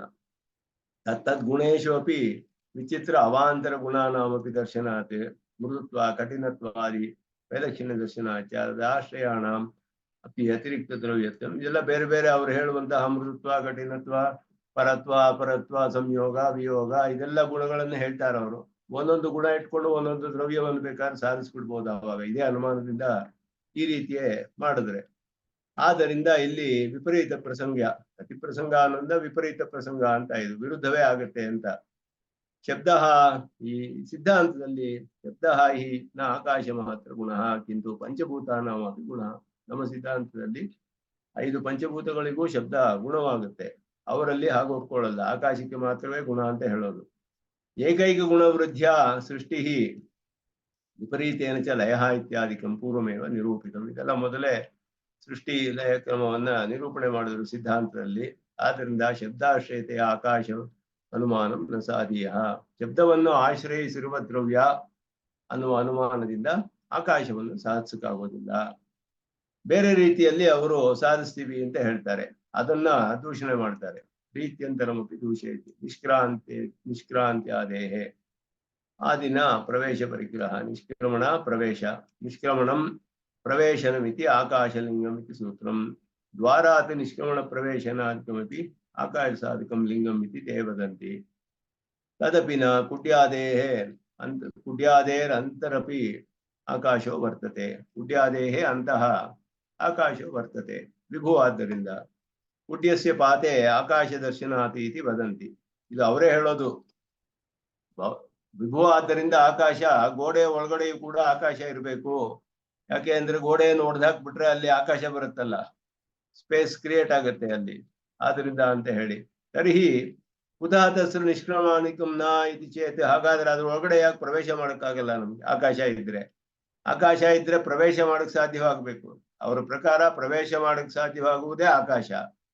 ಆಕಾಶ ಇದೆ ಅಂದ್ರೆ ಪ್ರವೇಶ ಮಾಡಕ್ ಸಾಧ್ಯವಾಗಿರ್ಬೇಕು, ಆದ್ರೆ ಗೋಡೆ ತಡೆಯುತ್ತೆ. ಯಾಕೆ ಅಂದ್ರೆ ಪ್ರತಿಬಂಧಕ, ಆದ್ರಿಂದ ಅದು ಕುಡ್ಯಸ್ಯ ಪ್ರತಿಬಂಧಕತ್ವಾತ್. ಈ ರೀತಿ ಹೇಳಕ್ ಸಾಧ್ಯವಿಲ್ಲ ನೀವು ಅಂತ ಹೇಳ್ತಾರೆ. ಯಾಕೆ ಅಂತ ಹೇಳಿದ್ರೆ ಕುಡ್ಯಾದಿಕೆ ಕುಡ್ಯಾದಿ ಅಂತಹ ಅಪಿ ನಭಸಿ ಆಕಾಶೇ ಸತಿ ಅಸೌ ನಿಷ್ಕ್ರಾಂತ್ಯಾದಿ ಯತಃ ನಾಸ್ತಿ ಅತಃ ಆಕಾಶ ಮಾತ್ರ ನ ನಿಷ್ಕ್ರಾಂತ್ಯಾದಿ ಕಾರಣಂ. ಆಕಾಶವಿದ್ದರೂ ನಿಷ್ಕ್ರಮಣ ಸಾಧ್ಯವಾಗದೇ ಇರೋದ್ರಿಂದ ನಿಷ್ಕ್ರಮಣವೇ ಆಕಾಶಲಿಂಗ ಅಂತ ಹೇಳೋದು ಸರಿ ಹೋಗೋದಿಲ್ಲ ಅನ್ನೋದು ಇಲ್ಲಿ ವಿಷಯ ಅಷ್ಟೇ. ಇಲ್ಲಿ ಕ್ರೋಧ ಅಂದ್ರೆ ಪ್ರತಿಬಂಧ, ಆವಾರಕೈಶ್ಚೇತ್ ಆವರಣ ಹೇತುಭಿಃ ಯದಿ ಕುಡ್ಯಾದಿಭಿಃ ತರ್ಹಿ ತದಭವನವಶಾತ್ ಕುಡ್ಯ ಅಭಾವ ಮಾತ್ರೇಣಾಪಿ ನಿಷ್ಕ್ರಮಣಾದಿಶ್ಚ ಸಿದ್ಧೇತ್ ಅಂದ್ರೆ ವ್ಯತಿರೇಕ ವಶಾತ್. ಗೋಡೆ ಇದ್ರೆ ಹೋಗಕ್ಕಾಗಲ್ಲ, ಆ ಗೋಡೆ ಇಲ್ಲದೆ ಹೋದ್ರೆ ಹೋಗ್ಬೋದು. ಆದ್ದರಿಂದ ಗೋಡೆ ಇಲ್ಲದೆ ಇರೋದೇ ಅಲ್ಲಿ ನಿಷ್ಕ್ರಮಣಕ್ಕೆ ಕಾರಣವೇ ಹೊರತು ಆಕಾಶ ಇರೋ ನಿಷ್ಕ್ರಮಣಕ್ಕೆ ಕಾರಣವಾಗೋದಿಲ್ಲ. ಈ ರೀತಿ ವಾದ ಮಾಡಕ್ಕೆ ಸಾಧ್ಯವಿದೆ ನಮಗೆ. ಅಲ್ಲಿ ಪ್ರತಿಬಂಧಕ ಅಭಾವಸ್ಯ ಕಾರಣತ್ವ ನಿಯಮಾದೇವ ನಿಷ್ಕ್ರಮಣಾದಿ ಕಾರ್ಯ ಸಿದ್ಧ ಆಕಾಶ ಅನ್ಯಥಾ ಸಿದ್ಧ. ಇದಕ್ಕೆ ಅನ್ಯಥಾ ಸಿದ್ಧಿ ಅಂತ ಹೆಸರು. ಅನನ್ಯತಾ ಸಿದ್ಧವಾಗಿರ್ಬೇಕು. ಯಾವಾಗಲೂ ಪ್ರಮಾಣ ಸಿದ್ಧ ಮಾಡ್ಬೇಕಾದ್ರೂ ಒಂದು ವಿಷಯವನ್ನ ಅನನ್ಯತಾ ಸಿದ್ಧವಾಗಿರ್ಬೇಕು. ಬೇರೆ ಒಂದು ಪ್ರಮಾಣದಿಂದ ಬೇರೆ ರೀತಿಯಲ್ಲಿ ಸಾಧಿಸಕ್ಕೆ ಆಗದೆ ಇರೋ ಹಂಗಿರ್ಬೇಕು.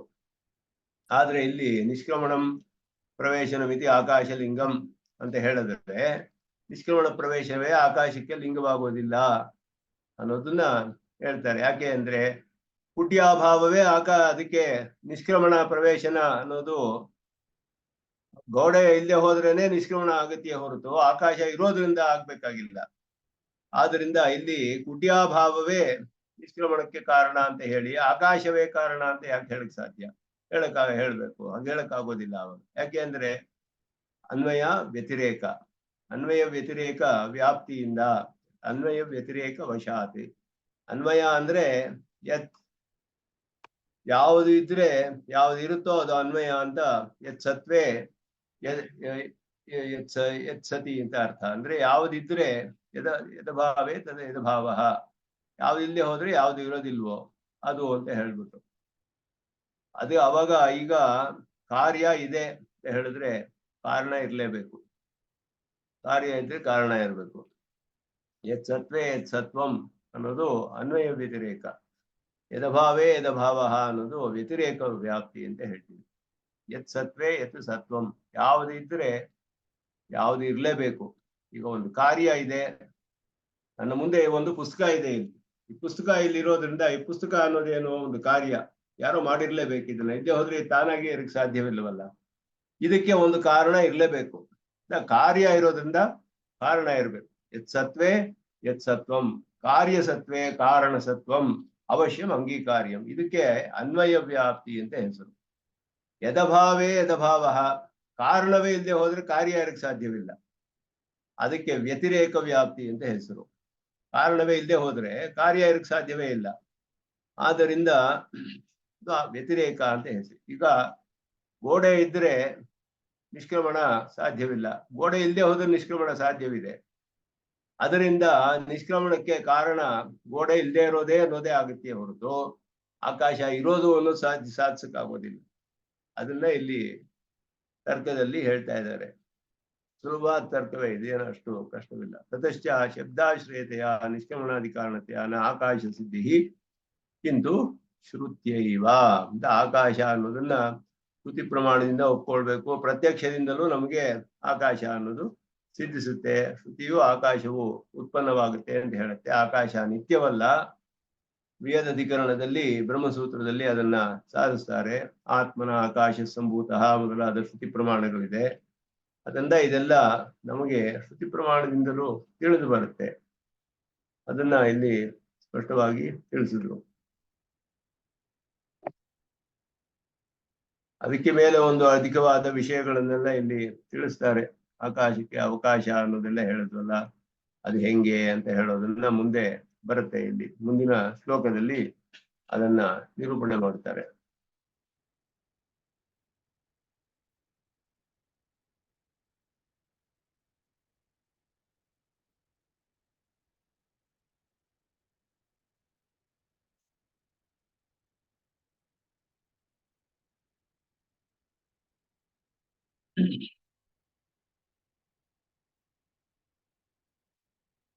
ಅದಕ್ಕೆ ಮೇಲೆ ಕೆಲವು ವಿಚಾರಗಳನ್ನ ಇಲ್ಲಿ ಅವಕಾಶದಾನವೇ ಆಕಾಶದ ಪ್ರಧಾನ ಕಾರ್ಯವಲ್ಲ. ಆಕಾಶ ಅಂದ್ರೆ ಅವಕಾಶ ಅಂತ ಹೇಳುವಂತ ಸಾಮಾನ್ಯವಾಗಿ ಹೇಳೋದಿದೆ. ಅದಕ್ಕೇನು ಅರ್ಥ ಅನ್ನೋದನ್ನ ಇಲ್ಲಿ ತಿಳಿಸ್ತಾರೆ, ಶಾಸ್ತ್ರೀಯವಾದ ಅರ್ಥವನ್ನ. ಯತ್ವಾಕಾಶೋ ಅವಕಾಶ ಪ್ರದೈತಿ ಕಥಿತಃ ಶಾಸ್ತ್ರತಃ ತತ್ರಯಾಸೌ ಅನ್ಯೋನ್ಯಂ ಸ್ಪರ್ಶಭಾಜಾಂ ವಿಹತಿರಿಹ ನಸಾ ಪ್ರಾಚ್ಯ ತತ್ವೇಷ್ವಿವ ಸ್ಯಾತ್ ಇತ್ಯೈದಂ ಪರ್ಯಮೋಕ್ಷಂ ನಯದಿ ಕಥಮಿವಾನ್ಯೇಷು ಲಭ್ಯೋವಕಾಶಃ ಸಿದ್ಧಾದೇಹೇ ಸ್ವಪ್ರಭಾವಾತ್ ಜಲೈವ ಕಥಿತೋ ಯುಜ್ಯತೆ ಮಜ್ಜನಾದಿ. ಈ ಕೆಲವು ವಿಶೇಷವಾದ ವಿಷಯಗಳನ್ನು ತಿಳಿಸ್ತಾರೆ ಇಲ್ಲಿ. ಆಕಾಶದ ಒಂದು ಸಿದ್ಧಿ ಹೇಗೆ, ಆಕಾಶದ ಲಕ್ಷಣವೇನು, ಇದೆಲ್ಲ ತಿಳಿಸೋದಕ್ಕೆ ಆಕಾಶ ಪ್ರತ್ಯಕ್ಷ ಅನ್ನೋದನ್ನ ಸಾಧಿಸೋದಕ್ಕೆ ಇದೆಲ್ಲ ಹೇಳುವಂತಹದ್ದು ಇಲ್ಲಿ. ಈಗ ಆಕಾಶ ಅಂದ್ರೆ ಏನು, ಅವಕಾಶ ಉಂಟು ಮಾಡೋದೇ ಆಕಾಶ ಅನ್ನುವ ಒಂದು ಸಾಮಾನ್ಯವಾಗಿ ಹೇಳ್ತೀವಿ. ಅದಕ್ಕೆ ಅದರ ವಿಷಯವನ್ನ ವಿಚಾರ ಮಾಡ್ತಾರೆ. ಪಂಚಭೂತಗಳಿಂದ ಆದ ಮಾನವ ಶರೀರದಲ್ಲಿ ಆಕಾಶ ಅವಕಾಶವನ್ನು ಕಲ್ಪಿಸುತ್ತೆ ಅಂತ ಶಾಸ್ತ್ರದಲ್ಲಿ ಹೇಳಿರೋದ್ರಿಂದಲೂ ಸಾಮಾನ್ಯವಾಗಿ ಎಲ್ಲ ಒಪ್ಕೊಳ್ಳೋದೇ, ಇದೆಲ್ಲ ಹೇಳಿದ್ದಾರೆ. ಅವಕಾಶಪ್ರದ ಆಕಾಶ ಅಂತ ಹೇಳ್ಬಿಟ್ಟು ಪ್ರವೇಶ ನಿರ್ಗಮನ ಅದರಿಂದಲೂ ಕೂಡ ಆಕಾಶವನ್ನು ಅನುಮಾನ ಮಾಡೋದ್ರಲ್ಲಿ ತಪ್ಪೇನು? ಇದು ಅವರು ಕೇಳೋ ಮಾತು. ನಿಷ್ಕ್ರಮಣ ಪ್ರವೇಶನಂ ಆಕಾಶಲಿಂಗಂ ಅಂತ ಹೇಳಿದ್ವಲ್ಲ, ಅದರಲ್ಲಿ ಏನ್ ತಪ್ಪಿದೆ ಅಂತ ಅವ್ರಿಗೆ ಹೇಳಿದ್ರೆ, ಯಾಕೆ ಅಂದ್ರೆ ಆಕಾಶ ಅವಕಾಶವನ್ನು ಕಲ್ಪಿಸಿಕೊಡುತ್ತಾನೆ. ಆದ್ರಿಂದ ಗೋಡೆಯ ಅಭಾವ ಅಂತಾನೆ ಯಾಕೆ ಹೇಳ್ಬೇಕು, ಆಕಾಶ ಇದೆ ಅಂತಾನೆ ಯಾಕೆ ಹೇಳ್ಬಾರ್ದು? ಅಲ್ಲಿ ನಮ್ಗೆ ನಿಷ್ಕ್ರಮಣಕ್ಕೆ ಅವಕಾಶ ಉಂಟಾಗಿದೆಯಲ್ಲ, ಅದರಿಂದ ಆಕಾಶಲಿಂಗ ಅಂತ ಯಾಕೆ ಹೇಳ್ಬಾರ್ದು ಅಂತ ಹೇಳಿದ್ರೆ, ಅದಕ್ಕೆ ಆಕಾಶ ಅವಕಾಶವನ್ನು ಮಾಡಿಕೊಡುತ್ತೆ ಅನ್ನಕ್ಕೆ ಏನ್ ಅರ್ಥ, ಯಾವ ಅರ್ಥದಲ್ಲಿ ಅದು ಹೇಳಲ್ಪಟ್ಟಿದೆ ಅದನ್ನ ಇಲ್ಲಿ ಹೇಳ್ತಾರೆ. ಆಕಾಶ ಅವಕಾಶ ಪ್ರದೈತಿ ಶಾಸ್ತ್ರತಃ ಎತ್ತು ಕಥಿತಂ, ಏನ್ ಹೇಳಲ್ಪಟ್ಟಿತೋ ತತ್ರ ಸ್ಪರ್ಶಭಾಜಾಂ ಅನ್ಯೋನ್ಯಂ ಯಾ ಅಸೌ ವಿಹತಿ ಸಾ ಪ್ರಾಚ್ಯ ತತ್ವೇಷು ಇವ ಇಹ ನ ಸ್ಯಾತ್ ಇತಿ ಐದಂ ಪರ್ಯಂ ಊಹ್ಯಂ. ಇದು ಸಿದ್ಧಾಂತ ಬಹಳ ಮುಖ್ಯವಾದ ಒಂದು ವಿಷಯ ಇಲ್ಲಿ ಹೇಳ್ತಾ ಇದ್ದಾರೆ. ಆಕಾಶದ ಒಂದು ಲಕ್ಷಣವನ್ನು ಹೇಳುವಾಗ ಅವಕಾಶವನ್ನು ಕಲ್ಪಿಸುತ್ತೆ ಅಂತ ಹೇಳಲ್ಪಟ್ಟಿದೆ. ಅದು ಯಾವ ವಿಷಯದಲ್ಲಿ ಹಾಗೆ ಹೇಳಲ್ಪಟ್ಟಿದೆ, ಅವಕಾಶ ಮಾಡಿಕೊಳ್ಳುತ್ತೆ ಅನ್ನೋದು ಹೇಳಿದ್ರೆ, ಸ್ಪರ್ಶವುಳ್ಳ ಪದಾರ್ಥಗಳಿಗೆ ಪರಸ್ಪರ ಘರ್ಷಣೆ ಆಗುವುದು ಅನ್ನುವ ಒಂದು ಪ್ರಸಿದ್ಧ ನ್ಯಾಯವಿದೆಯಲ್ಲ, ಅದು ಪ್ರತಿಘತ್ವ ಅಂತ ಹೇಳುವಂತಹದ್ದು. ಪ್ರತಿಘತ್ವ ಅನ್ನೋದು ಒಂದಕ್ಕೊಂದಕ್ಕೆ ಸ್ಪರ್ಶವಾದರೆ ಘರ್ಷಣೆ ಉಂಟಾಗ್ಬೇಕು. ಈಗ ಎರಡು ಪುಸ್ತಕಗಳೇ ಇದೆ, ಸ್ಪರ್ಶವತ್ವ, ಅದು ಎರಡು ಪುಸ್ತಕವನ್ನು ಎರಡು ಒಂದಕ್ಕೊಂದಕ್ಕೆ ತಾಗಿಸಿದ್ರೆ ಎರಡಕ್ಕೂ ಘರ್ಷಣೆ ಆಗುತ್ತೆ, ಒಂದರ ಒಳಗಡೆ ಒಂದು ಹೋಗೋದಿಲ್ಲ. ಆದ್ರಿಂದ ಅದಕ್ಕೆ ಎರಡಕ್ಕೂ ಘರ್ಷಣೆ, ದ್ರವ್ಯ ಯಾವ್ಯಾವ ಸ್ಪರ್ಶವೀಯ ದ್ರವ್ಯವಿದೆಯೋ ಎರಡು ಸೇರಿದ್ರೆ ಅದಕ್ಕೆ ಪರಸ್ಪರ ಘರ್ಷಣೆ ಆಗ್ಬೇಕು, ಅದಕ್ಕೆ ಕ್ಲಾಶ್ ಆಗುತ್ತೆ ಎರಡು ಒಂದಕ್ಕೊಂದಕ್ಕೆ. ಆ ಒಂದು ಘರ್ಷಣೆ ಮುಂದಿನ ಪೃಥಿವಿಯಾದಿ ತತ್ವಗಳಲ್ಲಿರುವಂತೆ ಈ ಆಕಾಶದಲ್ಲಿ ಆಗೋದಿಲ್ಲ ಅನ್ನುವ ತಾತ್ಪರ್ಯ ಅದಕ್ಕೆ.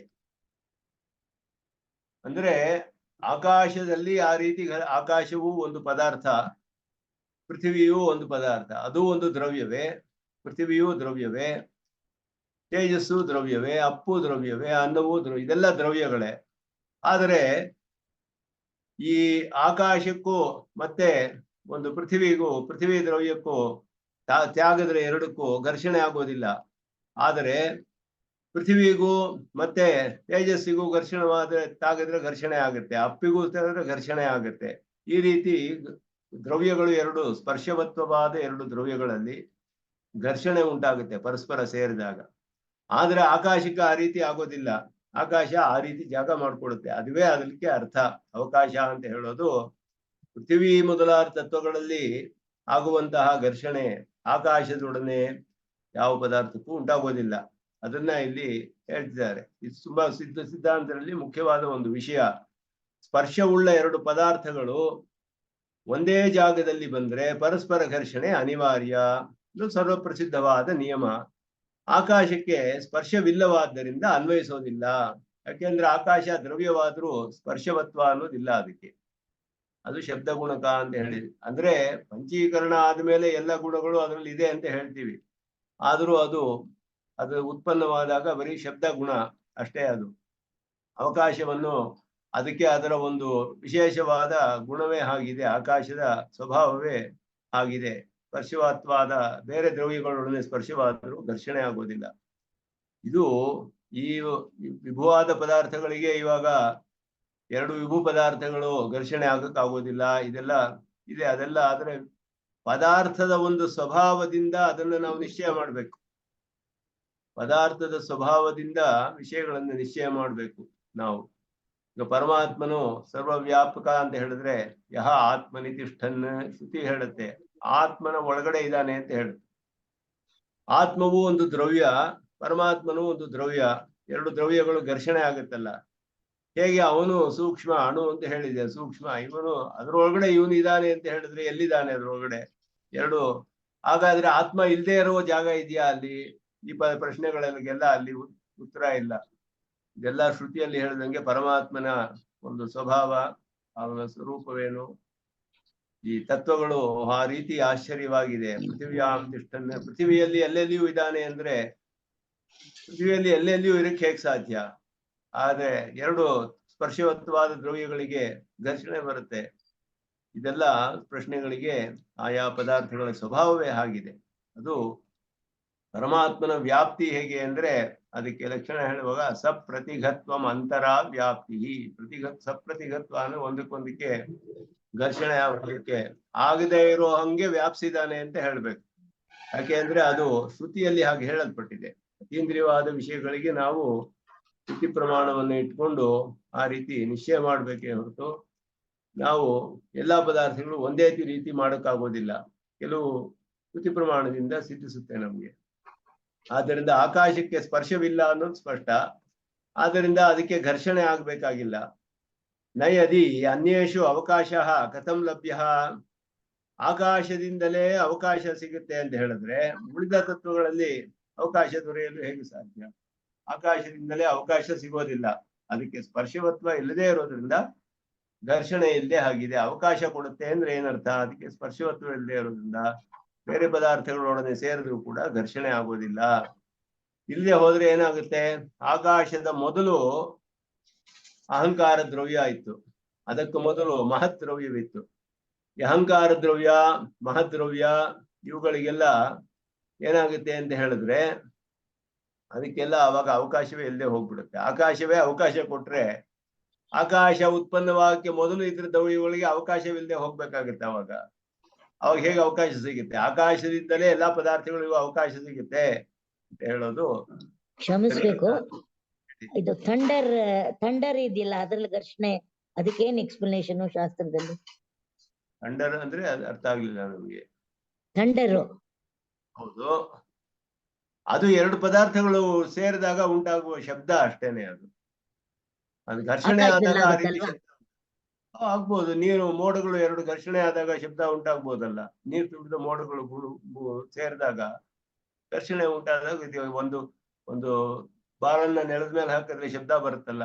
ಎರಡು ಪದಾರ್ಥಗಳು ಘರ್ಷಣೆ ಆದಾಗ ಶಬ್ದ ಉಂಟಾಗುತ್ತಲ್ಲ, ಆ ರೀತಿ ಮೋಡಗಳು ಘರ್ಷಣೆ ಆದಾಗ ಉಂಟಾಗುವ ಶಬ್ದ ಅಷ್ಟೇ.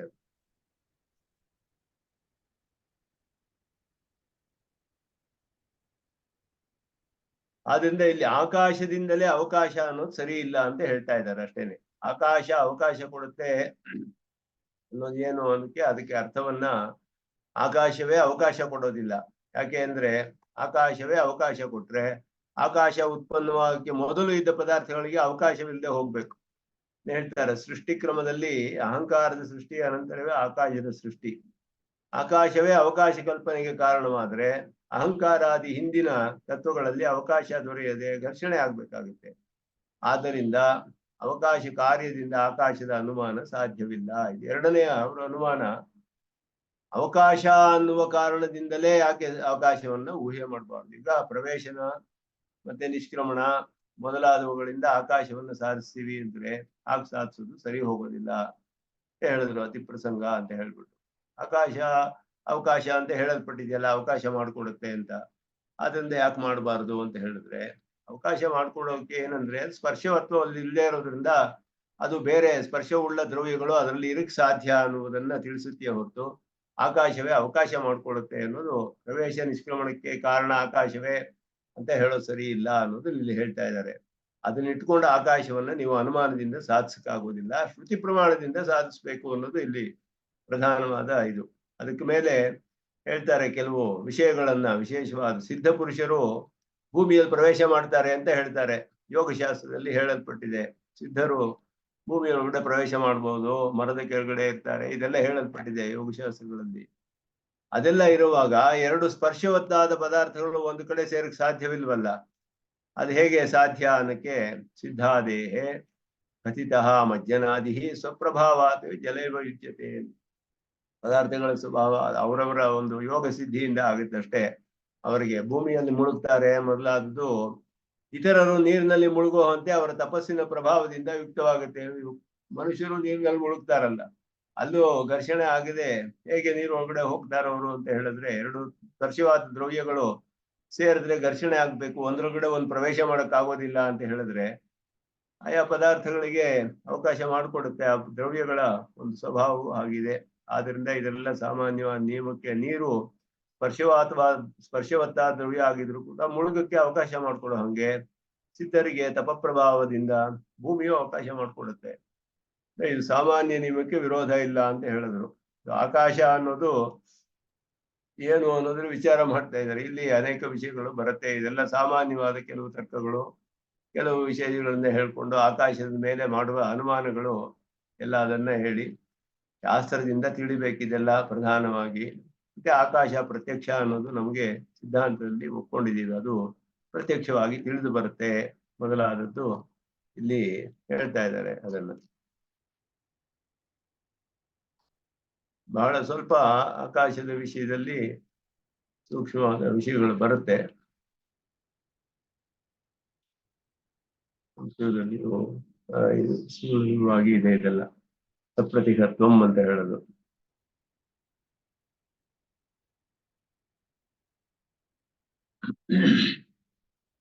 ಅದಕ್ಕೆ ಒಂದು ಪೀಠಿಕೆಯನ್ನು ಹೇಳ್ತಾರೆ.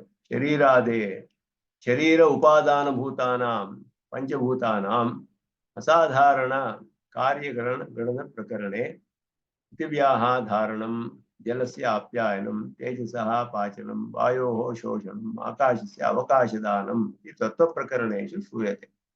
ಇದು ಕೆಲವು ಗುಣಗಳು ಹೇಳಲ್ಪಟ್ಟಿದೆ. ಪೃಥ್ವಿ ಧರಿಸುವಂತಹದ್ದು, ಜಲ ಆಪ್ಯಾಯವಾಗಿದೆ, ತೇಜಸ್ಸು ಅಂದ್ರೆ ಪೋಷಕವಾಗಿದೆ ಅಂತ ಅರ್ಥ. ಆಪ್ಯಾಯ ಅಂದ್ರೆ ಅದು ತೇಜಸ್ಸು ಪಾಚನ ಅಂದ್ರೆ ಪಚನವಾದ್ರಿಂದ ತೇಜಸ್ ಸಂಯೋಗದಿಂದ ಪಾಕ ಉಂಟಾಗುತ್ತೆ. ವಾಯೋಃ ಶೋಷಣಂ ಆಕಾಶಸ್ಯ ಅವಕಾಶದಾನಂ ಇದು ಹೇಳಲ್ಪಟ್ಟಿದೆ ಕೆಲವು ತತ್ವ ಪ್ರಕರಣಗಳಲ್ಲಿ. ಅದನ್ನ ಇವಾಗ ಭುಕ್ತಸ್ಯ ಅನ್ನಸ್ಯ ಗಲದ್ವಾರ ಅಂತರ್ಗಮನಾದಿ ಅರ್ಥಂ ಆಕಾಶಸ್ಯ ಅವಕಾಶ ಅವಶ್ಯಕತ್ವಾತ್ ಅವಕಾಶದಾನಂ ಆಕಾಶಸ್ಯ ಕಾರ್ಯಂ ಇತ್ಯರ್ಥಃ. ಅವಕಾಶ ಕೊಡುವುದೇ ಆಕಾಶದ ಕಾರ್ಯ ಅನ್ನೋದು ಅದು ಒಂದು ಸಾಮಾನ್ಯವಾದ ಅರ್ಥ. ಅದರಲ್ಲಿ ನಿಷ್ಕ್ರಮಣಂ ಪ್ರವೇಶನಮಪಿ ಅವಕಾಶದಾನಸ್ಯ ರೂಪಾಂತರ. ಅವ್ರು ಹೇಳೋದು ನಿಷ್ಕ್ರಮಣ ಪ್ರವೇಶನಂ ಆಕಾಶದ ಲಿಂಗಂ ಅಂತ ಹೇಳಿದ್ರಲ್ಲ, ಅದು ಕೂಡ ಒಂದು ಅವಕಾಶದಾನದೇ ಒಂದು ರೂಪವೇ ಆಯ್ತು. ಅದು ಕೂಡ ನಿಷ್ಕ್ರಮಣ ಪ್ರವೇಶನ ಮಾಡೋದು, ಅವಕಾಶ ಕೊಟ್ಟರೆ ತಾನೇ ನಿಷ್ಕ್ರಮಣ ಪ್ರವೇಶ ಎಲ್ಲ ಮಾಡೋಕ್ ಸಾಧ್ಯ. ಅತಃ ಕಾರ್ಯೇಣ ಕಾರಣಾನುಮಾನಸ್ಯ ಸರ್ವಸಮ್ಮತತ್ವಾತ್ ನಿಷ್ಕ್ರಮಣಾಧಿಕಾರ್ಯೇಣ ತದ್ಹೇತೋ ಆಕಾಶಸ್ಯ ಅನುಮಾನೇ ಕಾ ಹಾನಿ. ಇದು ಸ್ವಲ್ಪ ವಿವರವಾಗಿ ಇಲ್ಲಿ ಸಂಸ್ಕೃತದಲ್ಲಿ ಹೇಳ್ತಾರೆ. ನಿಷ್ಕ್ರಮಣ ಮತ್ತೆ ಪ್ರವೇಶನದಿಂದ ನೀವು ಆಕಾಶ ಅನುಮಾನ ಮಾಡಕ್ ಆಗೋದಿಲ್ಲ. ಹಿಂದಿನ ಶ್ಲೋಕದಲ್ಲಿ ಅದನ್ನ ಹೇಳಿದ್ರು ಸಿದ್ಧಾಂತದಲ್ಲಿ. ಹೇಗೆ ಅಂದ್ರೆ ಗೋಡೆಯಲ್ಲೂ ನಿಷ್ಕ್ರಮಣ ಮಾಡಕ್ ಸಾಧ್ಯವಾಗ್ಬೇಕು, ಅಲ್ಲಿಯೂ ಆಕಾಶವಿದೆ. ಇಲ್ಲ ಅದು ಪ್ರತಿಬಂಧಕ ತಡೆಯುತ್ತೆ ಅಂತ ಹೇಳಿದ್ರೆ, ತಡೆ ಇಲ್ಲದೆ ಇರೋದೇ ನಿಷ್ಕ್ರಮಣಕ್ಕೆ ಕಾರಣ. ಯಾಕೆ ಹೇಳ್ಬಾರ್ದು? ಆಕಾಶವೇ ಕಾರಣ ಅಂತ ಹೇಗೆ ಹೇಳ್ತೀರಾ? ಇದು ನಾವು ಮಾಡುವ ಪ್ರತಿತರ್ಕ. ಅದಕ್ಕೆ ಅವ್ರು ಹೇಳಿದ್ರು ಆಕಾಶ ಅವಕಾಶ ಕೊಡೋದು ಅನ್ನೋದು ಪ್ರಸಿದ್ಧವಾಗಿದೆ ತತ್ವಶಾಸ್ತ್ರಗಳಲ್ಲಿ. ಆದ್ದರಿಂದ ನಿಷ್ಕ್ರಮಣವು ಒಂದು ರೀತಿಯ ಅವಕಾಶವೇ, ಅವಕಾಶ ಪ್ರಧಾನವೇ ಆಯ್ತು ನಿಷ್ಕ್ರಮಣ ಪ್ರವೇಶನ ಮೊದಲಾದದ್ದು. ಆದ್ದರಿಂದ ನಿಷ್ಕ್ರಮಣ ಪ್ರವೇಶನದಿಂದ ಆಕಾಶವನ್ನು ಯಾಕೆ ಸಾಧಿಸಬಾರದು ಅಂತ ಒಂದು ಅಧಿಕವಾದ ತರ್ಕ. ಅವರು ಮುಂದಿನ ತರ್ಕವನ್ನು ಅವ್ರು ಹೇಳಿದ್ರೆ ಅದಕ್ಕೆ ಹೇಳ್ತಾರೆ ಅವಕಾಶಪ್ರದ ಅನ್ನಕ್ಕೆ ಏನರ್ಥ ಅನ್ನೋದನ್ನ ಇಲ್ಲಿ ಎತ್ತು ಆಕಾಶಿಕ ಅವಕಾಶಪ್ರದ ಇತಿ ಶಾಸ್ತ್ರತಃ ಕಥಿತಂ. ಶರೀರೇಶು ಅವಕಾಶಂ ನಭಃ ಕುರ್ಯಾತ್ ಚ ನಭಃ ಕುರ್ಯಾತ್ ತಥಾ ಪರಃ ಇತಿ ಶಾಸ್ತ್ರಂ ಆನಂದದಾಯಿನ್ಯಾಂ ಉದಾಹೃತಂ ಒಂದು ಆನಂದದಾಯಿನಿ ಅನ್ನೋದು ಒಂದು ವ್ಯಾಖ್ಯಾನ ತತ್ವಮುಕ್ತ ಕಲಾಪಕ್ಕೆ, ಆನಂದದಾಯಿನಿ ಅಂತ. ಅದರಲ್ಲಿ ಅವರು ಅದನ್ನು ಉದಾಹರಿಸ್ತಾರೆ. ಶರೀರೇಶು ಅವಕಾಶಂ ಚ ನಭಃ ಕುರ್ಯಾತ್ ತಥಾ ಪರಃ ಅನ್ನೋದು ಶಾಸ್ತ್ರವನ್ನ ಅವರು ಉದಾಹರಿಸ್ತಾರೆ ಅಂತ ಇಲ್ಲಿ ಹೇಳ್ತಾರೆ. ತತ್ರ ಇತಿ ಏವಂ ಪ್ರಕಾರಂ ಐದಂ ಪರ್ಯಂ ಅಂದ್ರೆ ತಾತ್ಪರ್ಯಂ ಊಹ್ಯಂ ಊಹನೀಯಂ ಏವಂ ಪ್ರಕಾರಂ ಇತಿ ಕೋಯಂ ಪ್ರಕಾರಃ ಐದಂ ಪರ್ಯ. ಇದು ಒಂದು ಈ ರೀತಿ ಅಂದ್ರೆ ಏನರ್ಥ? ಸ್ಪರ್ಶಭಾಜಾಂ ಯಾಸೌ ಅನ್ಯೋನ್ಯಂ ವಿಹತಿಃ ಸಾ ಪ್ರಾಚ್ಯತತ್ವೇಷು ಇಹ ನ ಸ್ಯಾತ್ ಇತಿ ಐದಂ ಪರ್ಯಂ ಊಹ್ಯಂ. ಇಲ್ಲಿ ಏನ್ ಹೇಳ್ತಿದ್ದಾರೆ ಅಂದ್ರೆ ಪ್ರಾಚ್ಯ ತತ್ವೇಶು ಅಂದ್ರೆ ಹಿಂದಿನ ತತ್ವಗಳು ಅಂತ ಅರ್ಥ. ಹಿಂದಿನ ತತ್ವಗಳು ಯಾವುದು? ಅಹಂಕಾರ, ಮಹತ್ತು, ಮೂಲ ಪ್ರಕೃತಿ, ಮಹತ್ತು, ಅಹಂಕಾರ, ಆಮೇಲೆ ಆಕಾಶ, ಆಮೇಲೆ ಪಂಚಭೂತಗಳು, ಒಂದು ಆಕಾಶ, ವಾಯು, ತೇಜಸ್ಸು ಮೊದಲಾದದ್ದು ಬರುತ್ತೆ ಅಲ್ಲಿ. ಶಬ್ದದನ್ಮಾತ್ರೆ ಆಕಾಶ, ಈ ಕ್ರಮದಲ್ಲಿ ಸೃಷ್ಟಿ ಆಗುವಂತಹದ್ದು. ಅದನ್ನ ಪ್ರಾಚ್ಯ ತತ್ವಗಳು, ಆಕಾಶಕ್ಕಿಂತ ಹಿಂದಿನ ತತ್ವಗಳು ಅಹಂಕಾರ, ಮಹತ್ತು ಮೊದಲಾದ ತತ್ವಗಳು, ಅವುಗಳಿಗೆಲ್ಲ ಅವಕಾಶವಿಲ್ಲದೆ ಹೋಗುತ್ತೆ. ಪ್ರಾಚ್ಯ ತತ್ವೇಶು ಇಹ ನ ಸ್ಯಾತ್. ಆವಾಗ ಒಂದಕ್ಕೆ ಅದು ಇಲ್ಲದೆ ಹೋದ್ರೆ ಅವಕಾಶವೇ ಇಲ್ಲದೆ ಹೋಗುತ್ತೆ ಅದಕ್ಕೆ. ಆದ್ದರಿಂದ ಇಲ್ಲಿ ಏನು ನಾವು ಅರ್ಥ ಮಾಡ್ಕೊಳ್ಬೇಕು ಅಂತ ಹೇಳ್ತಿದ್ದಾರೆ. ಸ್ಪರ್ಶವತಾಂ ಸಪ್ರತಿಗತ್ವಂ ಅನ್ನೋದು ಸಾಮಾನ್ಯ ನ್ಯಾಯ. ಸಪ್ರತಿಗತ್ವ ಅಂದ್ರೆ ಒಂದಕ್ಕೊಂದಕ್ಕೆ ಘರ್ಷಣೆ ಉಂಟಾಗುತ್ತೆ. ಒಂದರ ಒಳಗಡೆ ಒಂದು ಎರಡು ಸ್ಪರ್ಶವಿರುವ ದ್ರವ್ಯಗಳು ಒಂದಕ್ಕೊಂದಕ್ಕೆ ತಾಗಿದ್ರೆ ಘರ್ಷಣೆ ಆಗುತ್ತೆ ಅಲ್ಲಿ ಅನ್ನೋದು. ಘಟಪಟಾದಯ ಏಕಕಾಲ ಏಕದೇಶಾವಚ್ಛೇದೇನ ನಮಿಲಂತಿ. ಇದು ತಾರ್ಕಿಕ ಭಾಷೆಯಲ್ಲಿ ಹೇಳಿದ್ರೆ ಸ್ಪಷ್ಟವಾಗಿ ತಿಳಿಯುತ್ತೆ. ಏಕದೇಶ ಏಕಕಾಲ ಏಕದೇಶ ಅವಚ್ಛೇದೇನ. ಒಂದೇ ಕಾಲದಲ್ಲಿ ಒಂದೇ ದೇಶದಲ್ಲಿ ಎರಡು ಇರಕ್ಕೆ ಸಾಧ್ಯವಿಲ್ಲ. ಇದರ ದೇಶವೇ, ಇದರ ಪ್ರದೇಶ ಬೇರೆ, ಅದರ ಪ್ರದೇಶ ಬೇರೆ. ಒಂದು ಘಟವು ಒಂದು ಪಟವು ಎರಡು ಸೇರಿದ್ರೆ ಘಟ ಇರುವ ಜಾಗವೇ ಬೇರೆ, ಪಟ ಇರುವ ಜಾಗ ಎರಡು ಸೇರಿ ಒಂದೇ ಆಗಕ್ಕೆ ಸಾಧ್ಯವಿಲ್ಲ. ಯಾಕೆಂದ್ರೆ ಎರಡು ಸ್ಪರ್ಶವತ್ವ ಇರೋದ್ರಿಂದ ಒಂದರೊಳಗಡೆ ಒಂದು ಹೋಗಕ್ಕಾಗೋದಿಲ್ಲ ಅದರಲ್ಲಿ. ಅದು ಸಪ್ರತಿಗತ್ವ, ಸ್ಪರ್ಶವತಾಂ ಸಪ್ರತಿಗತ್ವಂ ಅಂತ ಹೇಳಲ್ಪಟ್ಟಿದೆ. ದ್ವೌ ಘಟವು ಘಟಪಟವು ವಾ ಏಕಸ್ಮಿನ್ ದೇಶೆ ಏಕಸ್ಮಿನ್ ಕಾಲೇ ಸ್ಥಾತುಂ ನ ಪ್ರಭವತಃ ತಥಾ ಮೇಲನೆ ಪರಸ್ಪರಂ ಆಘಾತಃ ಸ್ಯಾತ್ ಇತಿ ನಿಯಮಃ. ಸಾಮಾನ್ಯವಾದ ನಿಯಮ ಇದು ಸಪ್ರತಿಗತ್ವ ಅಂತ ಹೇಳೋದು. ಸೇಯಂ ವ್ಯಾಹತಿ ಆಕಾಶಾಪೇಕ್ಷೆಯ ಪ್ರಾಚ್ಯಾನಿ ಏತದ್ ಅನಂತರ ಪೂರ್ವಾಣಿ ಯಾನಿ ತತ್ವಾನಿ ಸ್ಪರ್ಶವಂತಿ ವಾಗ್ ವಾಯು ಅಗ್ನಿ ಜಲ ಪೃಥಿವ್ಯಾದಿ ರೂಪಾಣಿ ಯೇಷೇವ ಆಕಾಶೇ ನ ಸ್ಯಾತ್ ನ ಭವತಿ. ಈ ರೀತಿಯಾದ ಘರ್ಷಣೆ, ಸಪ್ರತಿಗತ್ವ ಅನ್ನುವ ಘರ್ಷಣೆ, ಈ ಆಕಾಶ ಆದ ಮೇಲೆ ಬರುವಂತಹ ತತ್ವಗಳು ಯಾವುದಿದೆಯೋ, ವಾಯು ಮತ್ತೆ ತೇಜಸ್ಸು, ಪೃಥ್ವಿ, ಅನ್ನ, ಇದೆಲ್ಲ ಇದೆಯಲ್ಲ, ಅಪ್ಪು ಮತ್ತೆ ಪೃಥ್ವಿ, ಇವು ಕೂಡ ಸ್ಪರ್ಶವತ್ವಾದ ದ್ರವ್ಯಗಳು ಯಾವುದಿದೆಯೋ ಈ ದ್ರವ್ಯಗಳಲ್ಲಿ ಉಂಟಾಗುವ ಹಂಗೆ ಆಕಾಶದಲ್ಲಿ ನಿಯಮ ಆಗೋದಿಲ್ಲ. ಅದಕ್ಕೆ ಅವಕಾಶ ಕೊಡುತ್ತೆ ಅನ್ನೋದು ಅರ್ಥ. ಅದಕ್ಕೆ ಆಕಾಶದಲ್ಲಿ ಆ ನಿಯಮವಿಲ್ಲ.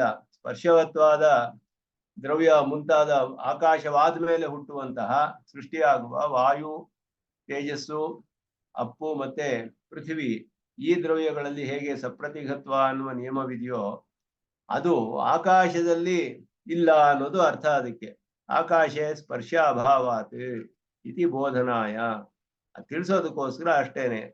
ಆಕಾಶಸ್ಯ ಸರ್ವತ್ರ ಅವಕಾಶೋ ವರ್ತತೆ ಇತಿ ಜ್ಞಾಪನಾರ್ಥಂ ಆಕಾಶ ಅವಕಾಶಪ್ರದಃ ಇತಿ ಉಚ್ಯತೆ ನತು ತೇನ ಆಕಾಶಂ ಅನುಮಾನಮಿಷ್ಟಂ. ಅದರಿಂದ ಆಕಾಶವನ್ನ ಅನುಮಾನ ಮಾಡೋಕ್ಕಾಗುವುದಿಲ್ಲ. ಅದರಿಂದ ಈ ರೀತಿ ನಾವು ಅಂಗೀಕಾರ ಮಾಡದೆ ಹೋದ್ರೆ ಆಕಾಶಾತ್ ಪ್ರಾಕ್ತನೇಶು ಮಹದಹಂಕಾರಾದಿಶು ಅವಕಾಶ ಕಥವಿವಲಭ್ಯ, ಅದರಲ್ಲಿ ಅವಕಾಶವೇ ಇಲ್ಲದೆ ಹೋಗುತ್ತೆ ಅನ್ನೋದು ಇಲ್ಲಿ ಅಷ್ಟೇ. ಇಲ್ಲಿ ಪ್ರಧಾನವಾಗಿ ಅದುವೇ ಇಲ್ಲಿ ಹೇಳೋದು ಅಂತದ್ದು. ಆಕಾಶ ತತ್ವದಲ್ಲಿ ಈ ನಿಯಮ ಇಲ್ಲ.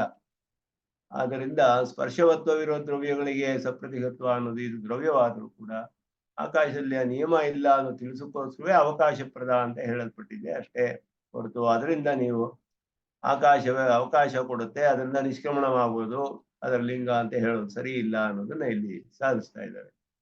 ಅದಕ್ಕೆ ಮೇಲೆ ಲೋಕದಲ್ಲಿ ಕೆಲವು ಕಂಡು ಬರುವಂತಹ ವಿಶೇಷವಾದ ವಿಷಯಗಳು, ಸಿದ್ಧ ಪುರುಷರು ಜಲದಲ್ಲಿ ಎಲ್ಲ ಭೂಮಿಯಲ್ಲಿ ಅವರು ಹೋಗ್ತಾರೆ ಅಂತ, ಪ್ರವೇಶ ಮಾಡ್ತಾರೆ ಮೊದಲಾದದ್ದು ಹೇಳಲ್ಪಟ್ಟಿದೆ. ಅದು ತಪಸ್ಸಿನ ಪ್ರಭಾವದಿಂದ, ಯಶಾಂ ಸ್ವಪ್ರಭಾವಾತ್ ಅಂತ ಹೇಳೋದು. ಅವರು ಸಿದ್ಧಾನಾಂ ಯೋಗಾಭ್ಯಾಸಾದಿ ಜನ್ಯಾತ್ प्रभावात् देवानां धर्मविशेषवशात् जले इव जले यथा सर्वेषां मज्जनं तथा भूमावपि निमज्जनम् ಉನ್ಮಜ್ಜನಂ ಚ ಕಥಿತಃ. ಯೋಗಶಾಸ್ತ್ರಗಳಲ್ಲಿ ಅದು ಹೇಳಲ್ಪಟ್ಟಿದೆ. ಆದ್ದರಿಂದ ಅದಕ್ಕೂ ಇದಕ್ಕೂ ಸಂಬಂಧವಿಲ್ಲ. ಅದು ಸಹಜವಲ್ಲ. ಸಹ ನ ಸಹಜ, ಅದು ಅವರ ಯೋಗ ಪ್ರಭಾವದಿಂದ ಉಂಟಾಗಿದೆ ಹೊರತು ಸಹಜವಾದದ್ದಲ್ಲ. ಅದರಿಂದ ಸಹ ನ ಉಕ್ತ ನಿಯಮ ವಿರೋಧ, ನಾವು ಹೇಳಲ್ಪಟ್ಟ ನಿಯಮ ಅದಕ್ಕೆ ವಿರೋಧವಿಲ್ಲ ಅದರಿಂದ ಅಂತ ಹೇಳಿ ಇದೊಂದು ಸಾಮಾನ್ಯವಾದ ಒಂದು ವಾಕ್ಯವಿದೆ. ನ್ಯಾಯ ಸರ್ವೇ ನಿಯಮಾಃ ಸಾಪವಾದಾಃ ಆಭಾಣಕ. ಎಲ್ಲ ನಿಯಮಗಳಿಗೂ ಅಪವಾದವಿರುತ್ತೆ. There is an exception for every rule ಅಂತ ಹೇಳ್ತೀವಲ್ಲ, ಅದೇ ಇದು. ಸರ್ವೇ ನಿಯಮಾಃ ಸಾಪವಾದಾಃ, every rule has an exception ಅಷ್ಟೇನೆ. ಅದಕ್ಕೊಂದು ಯಾವ್ದೆಲ್ಲದಕ್ಕೂ ಒಂದೊಂದು ಎಕ್ಸೆಪ್ಷನ್ ಇದ್ದೇ ಇರುತ್ತೆ. ಅದು ಅಪವಾದ, ಎಲ್ಲಾ ನಿಯಮಗಳಿಗೂ ಒಂದು ಅಪವಾದಗಳು ಇರುತ್ತೆ ಲೋಕದಲ್ಲಿ. ಸರ್ವೇ ನಿಯಮಾಃ ಸಾಪವಾದಾಃ, every rule has an exception. ಆಭಣಕಃ ಮೀನಿಂಗ್ ಏನರ್ಥ? ಆಭಾಣಕ ಅಂದ್ರೆ ಇದು ಒಂದು ಗಾದೆ ಅಂತ ಹೇಳ್ತೀವಲ್ಲ, ಹಾಗೆ ಜನರಲ್ ಆಗಿ ಹೇಳೋದು. ಪ್ರಸಿದ್ಧವಾಗಿ ಹೇಳಲ್ಪಟ್ಟು ಪ್ರಸಿದ್ಧವಾಗಿ ಹೇಳ್ತೀವಲ್ಲ, ಪ್ರಸಿದ್ಧವಾದ ವಾಕ್ಯಗಳು ಹೇಳ್ತಾರಲ್ಲ, ಆ ರೀತಿ ಅಷ್ಟೇ. ಒಂದು ಪ್ರಸಿದ್ಧಿ, ವಾಕ್ಯ ಪ್ರಸಿದ್ಧಿ ಹಾಗೆ ಹೇಳೋದು. ಮನ್ಯೇಹೇ ದಾಹಕತ್ವಂ ಸ್ವಭಾವಃ ಸರ್ವವಿದಿತಃ ಮಣಿಮಂತ್ರ ಔಷಧಾದಿ ಪ್ರಯೋಗೆ ದಾಹೋ ಅನುಭವತಿ. ಇದೆಲ್ಲ ಅದು ತಾರ್ಕಿಕರು ಹೇಳ್ತಾರೆ. ಮಣಿಮಂತ್ರ ಔಷಧಿಗಳಿಂದ ಅದು ಇದು ಮಾಡದೇ ಇರಬಹುದು ಅಂತ, ದಾಹಕ ಶಕ್ತಿಯನ್ನ ಕೊರೆ ಮಾಡುತ್ತೆ ಅಂತ ಹೇಳ್ಬಿಟ್ಟು. ತೇವ ನಿಯಮಾನಾಂ ಸರ್ವೇಷಾಮಪಿ ಆದೌ ಅಸತಿ ವಿರೋಧೇ ಅಂತ ಹೇಳ್ತಾರೆ. ಸರ್ವಂ ವಾಕ್ಯಂ ಸಾವಧಾರಣಂ ನಿಯಮಸ್ಯ ಅಸತಿ ವಿರೋಧೇ. ಎಲ್ಲದಕ್ಕೂ ನಿಯಮಗಳಿಗೆ ಒಂದು ಅಪವಾದವಿದೆ ಅನ್ನೋದು ಇಲ್ಲಿ ಪ್ರಧಾನವಾಗಿ ಹೇಳ್ತಿದ್ದಾರೆ. ಆಕಾಶದಲ್ಲಿ ಮುಖ್ಯವಾಗಿ ಇಲ್ಲಿ ಹೇಳಿರೋದು ಆಕಾಶಸ್ಯ ಅನುಮಾನ ಸಿದ್ಧಿ, ಅನುಮಾನದಿಂದ ಸಿದ್ಧಿಸಕ್ಕಾಗುವುದಿಲ್ಲ. ಅಸ್ಮಾಭಿಃ ಜಲೇ ಮಜ್ಜನ ಮೇಲಾಯಾಂ ಜಲಸ್ಯ ದ್ರವತ್ವೇನ ಜಲ ಅವಯವಾನಾಂ ಪಾರ್ಶ್ವದೋಗಮನಾತ್ ಪ್ರತಿಗತ ನಿಯಮಸ್ಯ ಯಥಾ ಅಪವಾದಃ ತಥಾ ಪೃಥಿವಿ ಆದೌ ಯೋಗ ಪ್ರಭಾವಾತ್ ನಿಯಮಸ್ಯ ಅಪವಾದಃ. ಜಲವೆಲ್ಲ ಪಕ್ಕಕ್ಕೆ ಹೋಗ್ಬಿಡುತ್ತವೆ. ಜಲದ ಅವಯವಗಳು ಆ ಸಪ್ರತಿಗತವಿಲ್ಲದೆ ಇರೋ ಹಾಗೆ ಜಲಕ್ಕೆ ಆ ಸ್ವಭಾವವಿದೆ. ಆ ರೀತಿ ನಿಷ್ಕ್ರಮಣ ಮೊದಲಿಂದ ಆಕಾಶವನ್ನ ಸಿದ್ಧಿಸಕ್ಕಾಗೋದಿಲ್ಲ ಅಂತ ಹೇಳೋದು. ಸ್ತುತ್ಯೈವ ಆಕಾಶ ಸಿದ್ಧಿ, ಸ್ತುತ್ಯಾಯೇವ ಆಕಾಶ ಸಿದ್ಧಿ. ಸ್ತುತಿಯಿಂದಲೇ ನಾವು ಸಿದ್ಧಿ ಆಗುತ್ತೆ ಆಕಾಶ ಅನ್ನೋದು ಶ್ರುತಿ ಪ್ರಮಾಣ ಮುಖ್ಯವಾದದ್ದು. ಅದುವೇ ನಾವು ಹೇಳ್ತೀವಿ. ಬರೀ ಅನುಮಾನದಿಂದ ಸಾಧಿಸಕ್ಕಾಗೋದಿಲ್ಲ ಅನ್ನೋದನ್ನ ಇದೇ ರೀತಿ ಮುಂದೆ ಈಶ್ವರನನ್ನು ಅನುಮಾನದಿಂದ ಸಾಧಿಸ್ತಾರವರು. ನಾಯಕ ಸರದಲ್ಲಿ ಅದನ್ನು ವಿಸ್ತಾರವಾಗಿ ವಿಚಾರ ಮಾಡ್ತಾರೆ. ಈಶ್ವರನನ್ನು ಅನುಮಾನದಿಂದ ಸಿಕ್ಸಕ್ಕಾಗೋದಿಲ್ಲ ಅನ್ನೋದು ಅದು ಕೂಡ ಮುಖ್ಯವಾದ ವಾದ. ಈ ರೀತಿ ಅದನ್ನ ಆಕಾಶದ ನಿರೂಪಣೆಯನ್ನು ಮಾಡಿದ್ರು. ಮುಂದೆ ಆಕಾಶ ಭಾವರೂಪವೇ ಅಭಾವ ರೂಪವೇ ಅದನ್ನ ನಿರೂಪಣೆ ಮಾಡ್ತಾರೆ. ಆಕಾಶದ ವಿಷಯದಲ್ಲಿ ಬೇಕಾದಷ್ಟು ವಿಚಾರ ಮಾಡಿದ್ದಾರೆ. ಅದನ್ನ ಸ್ವಲ್ಪ ತರ್ಕ ಎಲ್ಲ ಬರುತ್ತೆ ಇದರಲ್ಲಿ ಹೆಚ್ಚಾಗಿ. ಮುಂದಿನ ಕ್ಲಾಸ್ ನಲ್ಲಿ ನೋಡೋಣ. ಇಲ್ಲಿಗೆ ನಮಸ್ಕಾರ. ಕವಿತಾರ್ಕಿಕ ಸಿಂಹಾಯ ಕಲ್ಯಾಣ ಗುಣಶಾಲ ಶ್ರೀಮತೆ ವೆಂಕಟೇಶಾಯ ವೇದಾಂತ ಗುರವೇ ನಮಃ. ಮಹಾದೇವ.